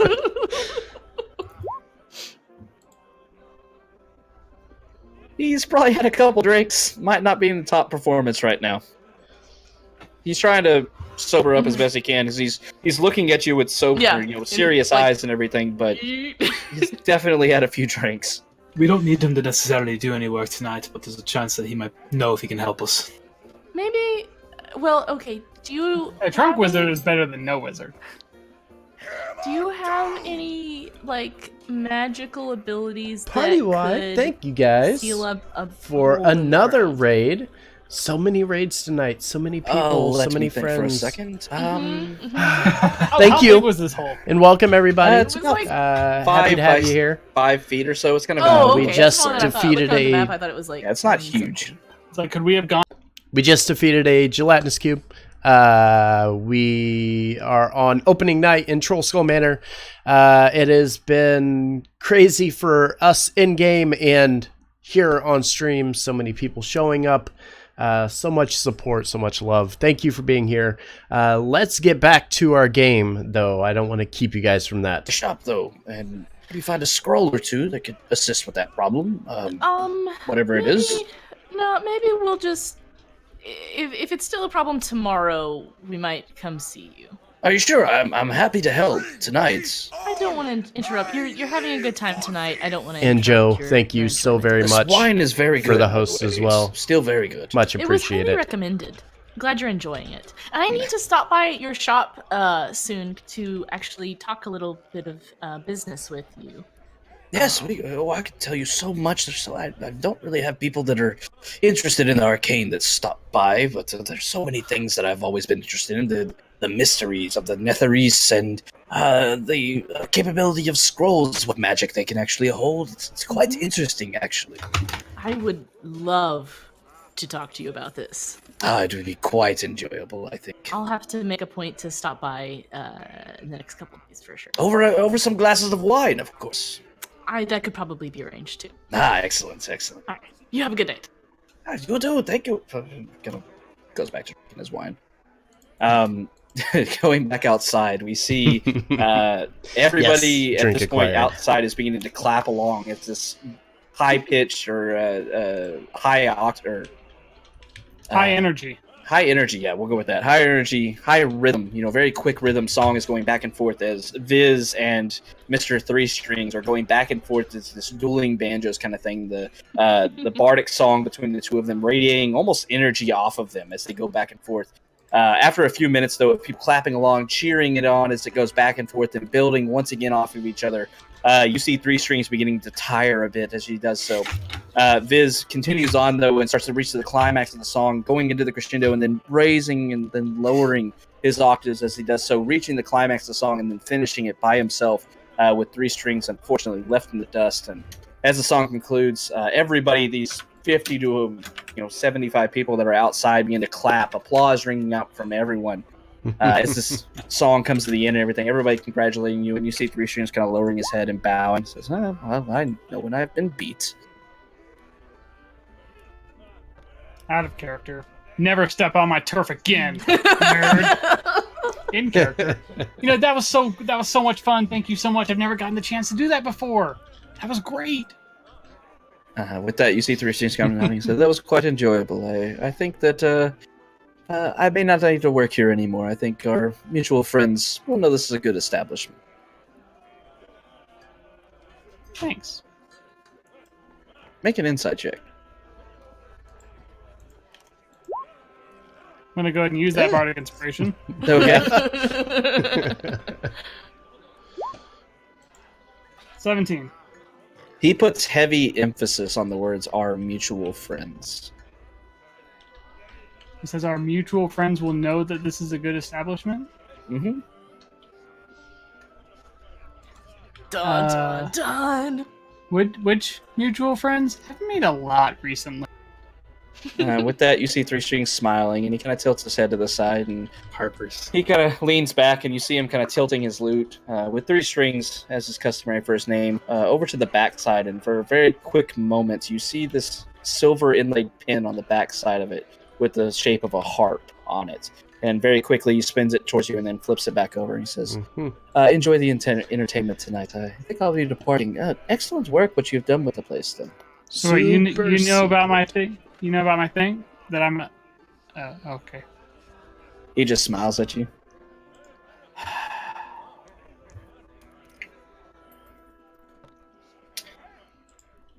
Chris is gonna go up and sit down next to Yagra.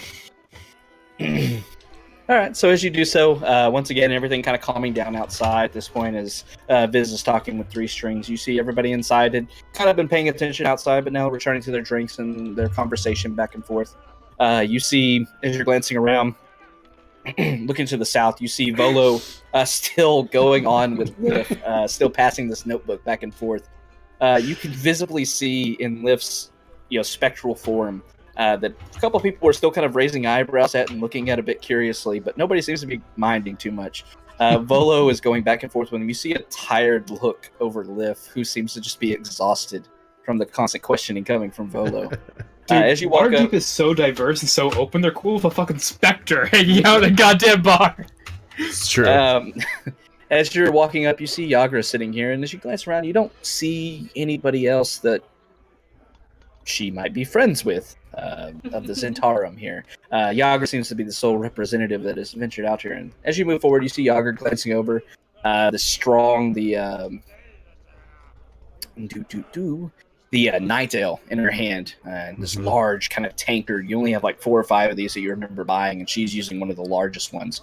You glanced over and seen that she's had quite a few of these, and she kind of looks over and says, "Ah, Viz, it's good to see you. I love what you've done with the place." It's not my name, Yagra. Oh, sorry, Risk. I was like, why is she talking to me with a cat of 9 She kind of tails? looks down at the tanker and says, maybe I've had one too many. It's very potent stuff. It may have caught you off guard a little bit. Nothing catches me off guard. You know this. That's true. That's true. You enjoying your evening? Yes, it's been quite lovely, I suppose. There's been some good drinks and there's some you see her kind of eyeing the crowd around her, some very interesting patrons involving or occupying this place. There are indeed. Well, I'm just coming by to see how you're enjoying your evening. I'm glad everything's going well. Yes, couldn't be having a better time, though some of the patrons do worry me a bit. I would love to keep us, coming to this establishment as long as the clientele isn't too picky with their surroundings, but that's yet to be seen, I suppose. Yeah, it's night one. We'll see how it goes. And that she smiles. That it is. Says, excellent ale you have here. This night ale is exquisite. Yes, it was my personal favorite on the menu. That she kind of nods once again. Her half-orc doll is just kind of opening as she just glugs down half of her tankard. Says, yes. You sweet, kind lady. Another, please. And kind of motions over towards... God, I forgot her name. Winifred. Winifred. Yes, Winifred. Yes. I'm sorry, I forget they have names sometimes. Winifred, another, please. Thank you. We do too, don't worry. Jeez. That was my personal favorite ale on the menu. I've got a taste for the stronger things in life, and kind of give Yagra a wink. Make a charisma check. This'll go buddy. well. This'll go buddy. Nat 20, please. Let it happen. Come on, All right. do I it. want it to happen. Oh, Hey, so okay, close. That's pretty good. That's So pretty close. Good. That's pretty good. You see Yagra looking over towards Winifred and then glances back towards you as you say that, and she tilts her head at you, and you see her eyes kind of scanning you up and down. She looks over. I can show you strong if you want to see that. Shit. I wasn't expecting this to work. Well, don't get bashful on me now, Risk. I'm just curious. This can kind of look up and down his bone body, and he's kind of a skinnier, kind of more lean person. He goes, I'm not sure if you could handle this. With that, she chuckles and looks up at you and says, "Don't worry, I'll be gentle." Oh, man. I really hope you wouldn't. We'll see how the night goes. This is going to give her another wink and walk back to the bar. Alright. What's everybody else doing? I leave Seamus, on the steps and tell him to let us know if anything comes out of the hole. Just keep an eye on it for me. Well, he can, yeah, we can communicate telepathically. He understands. Okay, and then I go back upstairs, and do I see Rillatar? Do you remember who Rillatar is, Havoc? You do not Sorry. see Rillatar. I was just looking through my notes, so I noticed that one. No, the one. Basically, anyone gray hands. That's the only people that we haven't seen around. Yeah, I haven't seen any gray hands. It seems they might have been preoccupied tonight. Darn. Just You do see some other people you recognize, though. Just because they're not on the floor, Riss is going to walk over to Kai and kind of gesture over the jot. Do you think, until we could get that problem in the basement sorted out, do you think Liv might be willing to keep an eye on it? I mean, I'm sure he would not like to see something happen to this establishment. And, I don't know, if he's worth a shot. Maybe he could kind of be the guard for it, because I'm not super comfortable. That slime thing wasn't particularly difficult to deal with, but left unchecked, that could cause some havoc. As he says that, Kai's gonna look at him and kind of nod, point over in the direction of where Lif is, and message him, would you mind going to the wine cellar? We have an opening that we want to keep an eye on. I'm just trying to persuade Liv to go down there to help us to protect it through the evening. Okay. At least to get through the night, and then we can address it first thing in the morning.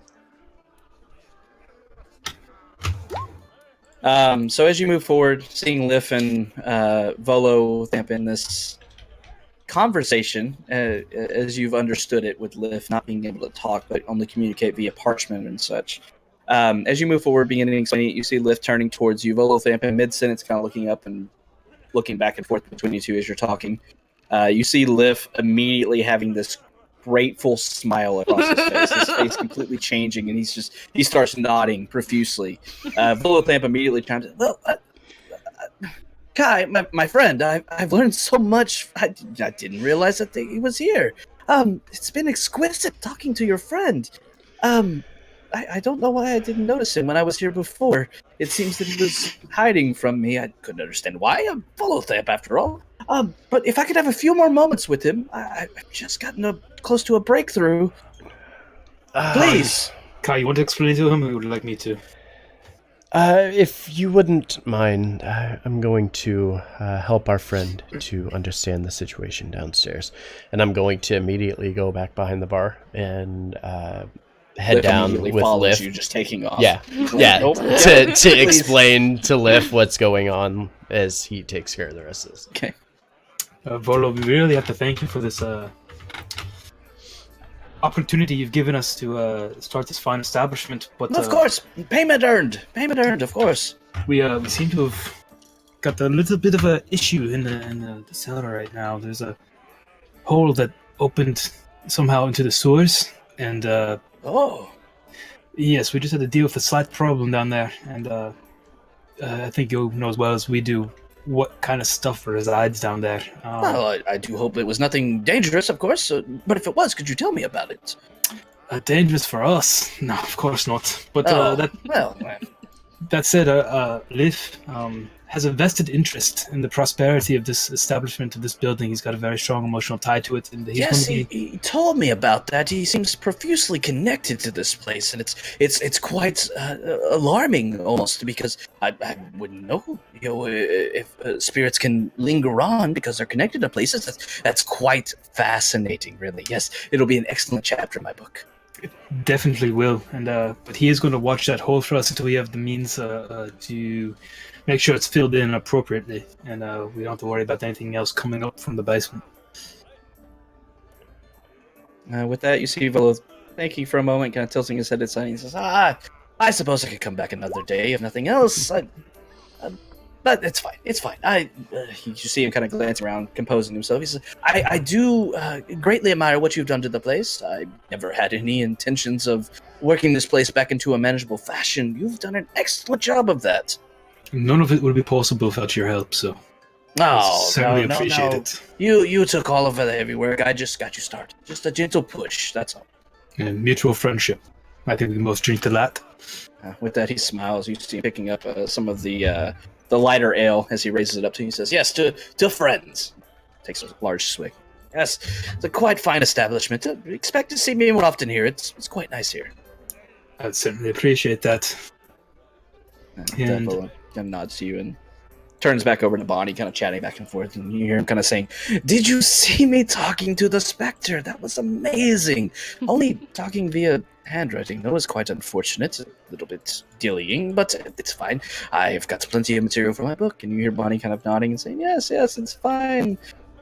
I need to find a new table.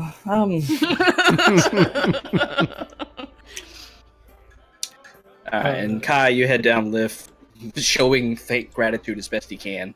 Heading downstairs, you explain the situation to him, wanting somebody to look over there. He nods as affirmation. He'd much rather be here. As what you're feeling from him, he is happy to head downstairs and keep up watch for the indeterminate future over this hole. Okay. And then He's got a token down there too. Awesome. Yeah. Yeah, specters are pretty fucking tough, right? Like, They're resistant to acid damage. I mean, you got the feeling that he wouldn't be fun to fight based on how easily he just started flinging furniture around. So Yeah. Okay. All right. And yeah, return back up. I wanted to go back to the whole, like I said, the whole bar manager, just hopping table to table, check in, see how everybody's doing, make sure there are no issues, things like that. Okay. Anybody else have anything they're wanting to do? Anybody want to talk to? I'm just gonna sit down for a little while, have a drink, just kind of Okay. chill, just sort of Boris is going to just kind of. How's the line situation? It's dissipated considerably. There's no longer a line. It's more of a huge menagerie of people kind of standing out on the street around the courtyard, kind of building in. It's almost like your bar space is expanded out onto the street for the most part. But otherwise, it seems to have calmed down for the most part. Did Okay. I notice Marcus in the Before- corner as well? Before going and checking on customers, Perception I want check. to check on the employees, make sure they're doing okay, see if they need anything, if they need a break, if I can take over their duties for a little bit so they can. That's Wow. talent. That's tutoring. Wow. I'm out of beer. That's unfortunate. All right. So, Viz, as you That's walk rough. around kind of checking on Winifred and Avery and Sidon, you see that they're all kind of tired. You can see fatigue kind of taking over. It's well over halfway through. You've probably got another couple hours of life left in the tavern. But they all smile reassuringly at you. Winifred kind of looking and she says, Don't worry, sir. We'll have this place cleaned up afterwards and everything, and we're taking care of everybody. We'll have it cleaned up in a jiffy. Don't worry. No. Are you okay? Do you need a break? You guys have been doing really good work tonight. Do you want to take a couple minutes, rest your feet? Have a glass of water, eat something small. You guys are doing great work. I'm not questioning that. I just want to know you as a person. Are you okay? Can I get you anything? Can I do anything for you? You see Avery back there just chipper, smiling at people and still talking as Winifred's talking to you. She seems full of energy in her younger age. As you see Winifred, you see her kind of smiling warmly at you and says, I raised 2 little hellions. It'll be fine. This is nothing for me. And her accent changed for some reason. It's okay. I raised 2 little hellions. Don't worry about it. It'll be fine. I got this taken care of. I don't need no breaks or anything like that. Okay, well, if you need anything, you let us know. I appreciate it, sir, but you're paying us good money to work here. We'll be all right. You just worry about taking care of all the customers and everything, and we'll take care of the rest. All right. Brisk, you don't. You're scanning the crowd. You notice a few familiar faces, but you don't see the Wilford brothers. Yep. God Where are does they it. actually sitting, though? They are the 2 here and here. Oh, okay. Yeah, you see them over, kind of glancing over the bar, kind of up on your step stool, Mhm. looking over, kind of sitting up on the bar itself. You see the neighbors and such sitting up at the bar, as well as Durnan, who's still kind of leaning over his cup, glancing around the tavern every once in a while. You see another familiar face south of him. You see a bulbous man who's laughing and talking to Dern and kind of nudging him every once in a while. You see Dern kind of rolling his eyes and nudging back to him and nodding. You see Mert is also present for this gathering. Yeah, He kind of smiles at you, waving and everything. You see a bit of a twinkle in his eyes. He looks at you. But then you're kind of glancing and you see up to where the kind of rounded off part where all the windows and such are, the kind of nicer area of the tavern table. You see several men sitting around a table kind of chatting amongst each other. You see one kind of glancing back and looking over his shoulder directly at you, but very quick glances, and he immediately turns back away. You recognize this as Marcus Wolfwood that you met on the dray a little time ago. Does he actually like make eye contact with me? Or does he do that like thing where he's like he looks back and then pretends not to be looking? You're able to, as you're scanning, you see that you immediately notice somebody's eyes upon you, and as you briefly make eye contact, he immediately is like, nope, turns back away. John's just gonna be like, oh god. Keep drinking. If he makes eye contact with me, I'll smile at him, but otherwise, if he's gonna be shy... I believe John is Sit over drinking there. on the job. One drink, okay? At a rough Just time in one. the cellar. I'm having We got customers. All right. So, anything else anybody wants to do? I would like to challenge Yagra to an arm wrestle. Ooh, she's drunk too. All right. The rest is I'm gonna coming go over to up watch to her. this. So as you move over to the table, you see Yagra kind of looking over you, and as you present yourself, saying, "I want to arm wrestle," you see Yagra looking up at you and kind of scanning you, doing How much like she tall did is to she? Risk. I don't She's have. pushing 7 feet. She's gonna look down on me. I'm like 4'8". Let's just say she's sitting down, so she's about eye level with you. She's kind of glancing you up and down and says, Are you sure, little one? Like, I don't want to hurt you." Like This you is could gonna- hurt me. The rest is going to turn to Kai and say, double or nothing on our previous bet. I've got Yagra. I'm in. And I'm gonna nonchalantly walk by Talia and place my hand on her and say, "You got this," and cast guidance. Sleight of hand check. Give me a sleight of hand check. Also, Taya, you're still inspired. Hey, can I try and notice this? Yeah, you can give me a perception check. Don't know shit. Yeah, all how right. long has it been since Visit cast? It's been a few minutes. How long does inspiration last? Oh, it only lasts a minute. Yeah. So no, do it's. you. Wow. I'm gonna need. I All don't right, even know that guy. no, I'm sorry. That was so brutal. We're gonna have to end stream here, guys. Some burn that's damage is gonna do it. applied.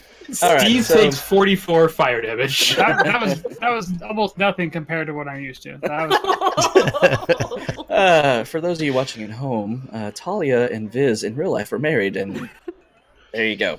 All right, so as this is happening, the night seems to be waning on at this point. At this point, a lot of people were starting to leave, exit out of the bar. It's starting to wind down for the most part. Your workers tired, but taking care of everyone. And then suddenly, you hear this half-orc kind of yell of satisfaction as Yagra says, "Yes, oh, well, fine. Let's go, little girl." As she looks over towards Talia, slamming her elbow down onto the table, this heavy impact as she holds her hand up towards you. Do you want a strength check? Strength check. Or let's do contesting athletics checks. Okay. Shit, my quarters. Okay. Go ahead and roll that D4 Yeah, roll the just guidance, roll the because. Roll the Go guidance. ahead and roll guidance. Holy shit. 27. 20. 28. Or sorry, I can't count. Do I break 28. her arm? Math is hard. You don't break her arm. As you're both sitting down, you clasp hands and everything. Yours is a bit smaller than Yagrissa. She's pretty large, big old half-orc. But you brace each other on the side of the table. You can you see Yagra looking through her tusks of her mouth, or her bottom jaw kind of erupting out of her lower lip and sitting up atop. She grins at you as you clasp hands, and then you begin to struggle against each other. As you do so, you feel yourself easily, not quite easily. You can feel her strength, and it's pretty good. She's pretty strong, but you feel yourself able to hold her at bay. You see Yager kind of looking a bit confused at her hand, and then she leans forward a bit, and you see her mouth tightening. A serious look on her face as she pushes against you. Once again, you feel her strength, but you're stronger. I'm gonna And give her a side smirk and kind of wink at her, like, yeah. You see Yager frowning once again, a grim determination crossing her face as she pushes even harder. Your hand flexes just a millimeter in one direction, and then you lean into it. And as you do so, your muscles, your biceps flexing as it does so, and you easily just start swinging your hand over and slam hers into the table. A loud thunk as it happens. You hear several people clapping as this happens. Go, Dahlia! Risk crying out in mock pain from losing the bet. Well, now we're even. With that, Yager kind of looks at her hand as you let go of each other, and she kind of shakes her head and says, "Oh, I apologize for calling you a little one, I suppose. But stronger than you appear." If you ever need someone to handle you, I've got it. We can meet up with each other. And I'm gonna wink and walk away. What did Yager roll? Yager rolled a 20. She didn't roll bad. Yagra's getting hit on like crazy tonight. It's great. You see Yagra kind of staring after Talia as she swaggers away and kind of looking down her head and shaking her head. Hell, I might try with her. I don't know. As I'm walking away, I'm gonna be like, "You'll know where to find me." So as the night continues, this arm wrestling match coming to a close. You see the patrons here have all been taken care of. There's really no complaints. A couple people seem to chime in every once in a while. They have to wait a little while, but you kind of accompany that to the fact that there's a lot of people that are having to be served, and you only have really 2 people working the bar line, essentially. But other than that, everybody seems to have a good time for the most part. All of your friends have shown up. A lot of them seem to have helped you a great deal by getting a lot of word of mouth out. One of y'all, I want you to roll me a D100 plus 60. Y'all pick Who's who. doing it? ZK, you got this. Yeah. Do it. Yeah, if it's perception checks or anything, it's gonna be great. 1d100 plus 60? Correct. Oh Nice. shit. Nice. Hopefully. I don't know what anything means. Yeah. Nice, guys. You got this. You got We it. all We take got 72 132 plus points 60. of 132 points. The bar collapses. So as the night continues, once again, everybody having a good time. Finally, y'all feel yourselves able to somewhat relax. You can become accustomed to having this many people here gracing your establishment. You have a bit of a handhold now of what to expect going forward on, at the very least, busy nights here at your tavern. As the night concludes, everybody bidding farewells and such, a few of your friends, the neighbors sticking around, a few of them kind of drunk. Rashal gets pretty wasted. A couple of you even offer to walk him home. He says, "I know the way to my own dormitory. It'll be fine." And with that, he swaggers off, kind of moving back and forth, but makes his way out. And, he only has like a block, so he'll be fine. Everybody else bids you adieu. Volothamp promises that he is going to be stopping by again to meet the interesting creature known as Lif. Raynar kind of smiles at you all, nodding, and says, "Well, I do think that tonight was a success, my friends, and I'm glad, because a lot of my friends showed up tonight, and I think this place will be quite successful going forward, if nothing else. And solely, not, of course, to me or anything. I just brought people. You are the ones that shined in that process. So congratulations on your establishment. And with that, I bid you good night." And with that, he heads out of there, Thank you for drinking coming quite a lot. tonight. He kind of waves at you all as he heads out. You see Floon is also with him. You hadn't seen him that much. He was drinking a lot and kind of being escorted out by Raynar as he walks him home. As you get done with the night and kind of... If I see the brothers leaving, I'll tell them good night and thank you for coming. So as a couple of you are kind of standing up there at the doorway, Jot being one of them, you see that one of the last patrons to leave actually is the Wolfwood brothers. You see Morgan and Marcus kind of moving through, both of them kind of wobbling a bit with a good amount of drink in them. You see Morgan moving forward, and he sees you all. He kind of nods, says, "I wouldn't have expected that our friends from the Dray, that's around just a few days ago, would have had such an awesome establishment. Really, this is amazing. I expect he looks over at Viz, who's kind of standing out, greeting people as they're leaving. He says, I guess I should expect nothing less from your friend Viz after that performance he gave us the other. He's pretty awesome for sure. As he kind of bows and thanks you for a good time and says, we'll definitely be coming back here, I think. Especially my brother here. And he kind of motioned over Marcus. You see Marcus is kind of half hanging off of Morgan a bit, and he kind of looks around and he looks over, and his eyes are a little bit hazy. As his eyes are sunken down a bit. He looks over, kind of glancing, and sees Viz outside, and then looks over and sees you, and he's like, "Oh, good job, Jot. Jimlin, yeah, Jimlin. Yeah. Good job. Thanks for coming tonight. It was nice to see you again. Yeah, of course. No, but I'll be coming here often." You see him kind of moving his shoulder forward as he's motioning Morgan to move forward, and you see him kind of being drug off by Marcus, or by Morgan rather. Very red-faced, even more so. Alcohol and then something else crossing his face that made it even redder as he saw you. With that, they get drug off into the distance. As the last patrons leave, you find yourself kind of sitting around, and you see your 3 employees kind of looking a bit haggard, but all smiles across them as they're looking around, and you hear Sidon kind of chiming in. He says, well, everything's cleaned up down in the kitchen, and like the ladies have taken care of anything here. If there's nothing else you need from us, we'll probably head home for the night. Judging by my sore arms and legs, I think tonight was pretty successful. Kind of nods. Looking at the other 2 women, they both kind of nod. You see bright smiles coming from Avery and Winifred. A little bit of tinted red on Avery's cheeks that you think either might be embarrassment or she might have taken a few drinks when you weren't looking. But with that, they all kind of nod to you and agree that it was a successful evening. And they part ways and head off into the night as well, heading back to their respective homes. As you move back, all kind of looking amongst each other after the tavern has been closed, you all kind of sitting here, right, each having a drink, kind of reflecting on the evening's incidents. You reflect on that it was a very successful night. There was a lot of people that showed up for the grand opening of Troll Skull Tavern.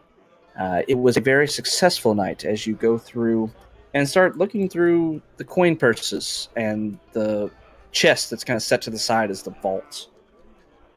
You see that just tonight, you've made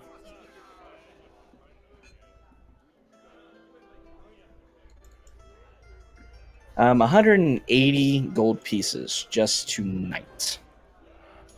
As you look through, you see that you kind of glance over at your stocks. You see it's been depleted a bit. You might need a mid-10-day restock if tonight was anything. You hope maybe the following nights may be a little bit calmer. But you're thinking it was a pretty good starting night, way over what you projected, as you made quite a bit more money than what you expected. So 180 gold has been put in as pure profit. That is you setting aside 60 gold for the entire 10-day already. So 180 gold, pure profit, is what you made tonight in one night. Awesome. Should you get that on the sheet? Mm-hmm. Okay. Thank you. So with that, Good. you find yourselves all kind of weary, looking around at each other and kind of shrugging and saying, well, this is part of our life now. And understanding that running a business is hard, especially when unexpected visitors decide to place themselves in your cellar during the middle of your first successful night. But with that, you all decide to go upstairs, give your respected puppies some love, and Mama Dog, who've all been upstairs very patiently waiting for you to return. And you all decide that you're going to get a good night's sleep in before the next morning.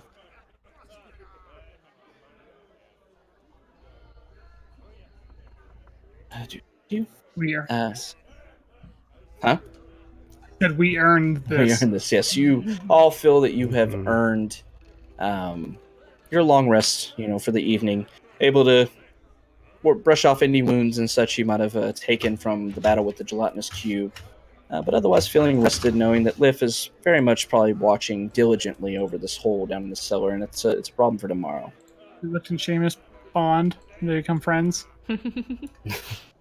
Neither one can speak to the other one whatsoever. Birds of a feather, I suppose. So you have pleasant dreams for the night, able to get a good long rest in, and you wake up to the sounds of Waterdeep outside your tavern. You wake up a little bit later, due to the night's festivities going on, you stayed up quite late. Even Risk ends up sleeping in a bit. And as you all wake, you start hearing people talking and wagons moving and such outside along Trollskull Alley as well as the North Ward. And then that silence and quaint sounds is broken. But what sounds like an explosion outside of Trollskull God. Manor. And that is where we're going to end the session for the evening. You could have just ended with us going to bed. I thought it was going to be lift throwing tables again. It's fine. Wake up! The gelatinous cube is back out. They don't explode. There is a Spells don't typically explode either, but look where that got us last night. I mean, the sound it happens apparently. Thing. All right. Quiet sounds, and then Oh, is that what that rattling noise was? That's Yeah. awesome. Yeah, that's nice. All right. Say bye to stream. Bye. stream. All right. So that's going to do it for tonight. Oh, let's focus this so we can fix that. There we go. That's better. That's going to do it for tonight. Thank you for tuning in. Very much appreciated. Don't forget, we got a lot of D&D coming up this upcoming week. Sunday with the Ascension, which is our Tales from the Yawning Portal campaign. Tyranny of Dragons, the Rise of Tiamat playthrough. Amongst the Giants, which is our Storm King's Thunder game. So many games coming up this week, plus this game returns next Friday. Happy so many people tuned in for tonight's session. Honestly, it's just wonderful to see so many new faces here, and hopefully you will return for additional games with us. But that is going to do it for us tonight. I don't know. Let's go to Welcome Party if they're on. I don't even know if they're on. Let's do a quick refresh. Again, be sure to check us out. Give us a follow here if you haven't already. Check us out over on Twitter to keep up to date with all of our schedules and things of that nature. But that's going to do it for me. Have a good night, guys. I will see you on Sunday for the Ascension. Have a good night.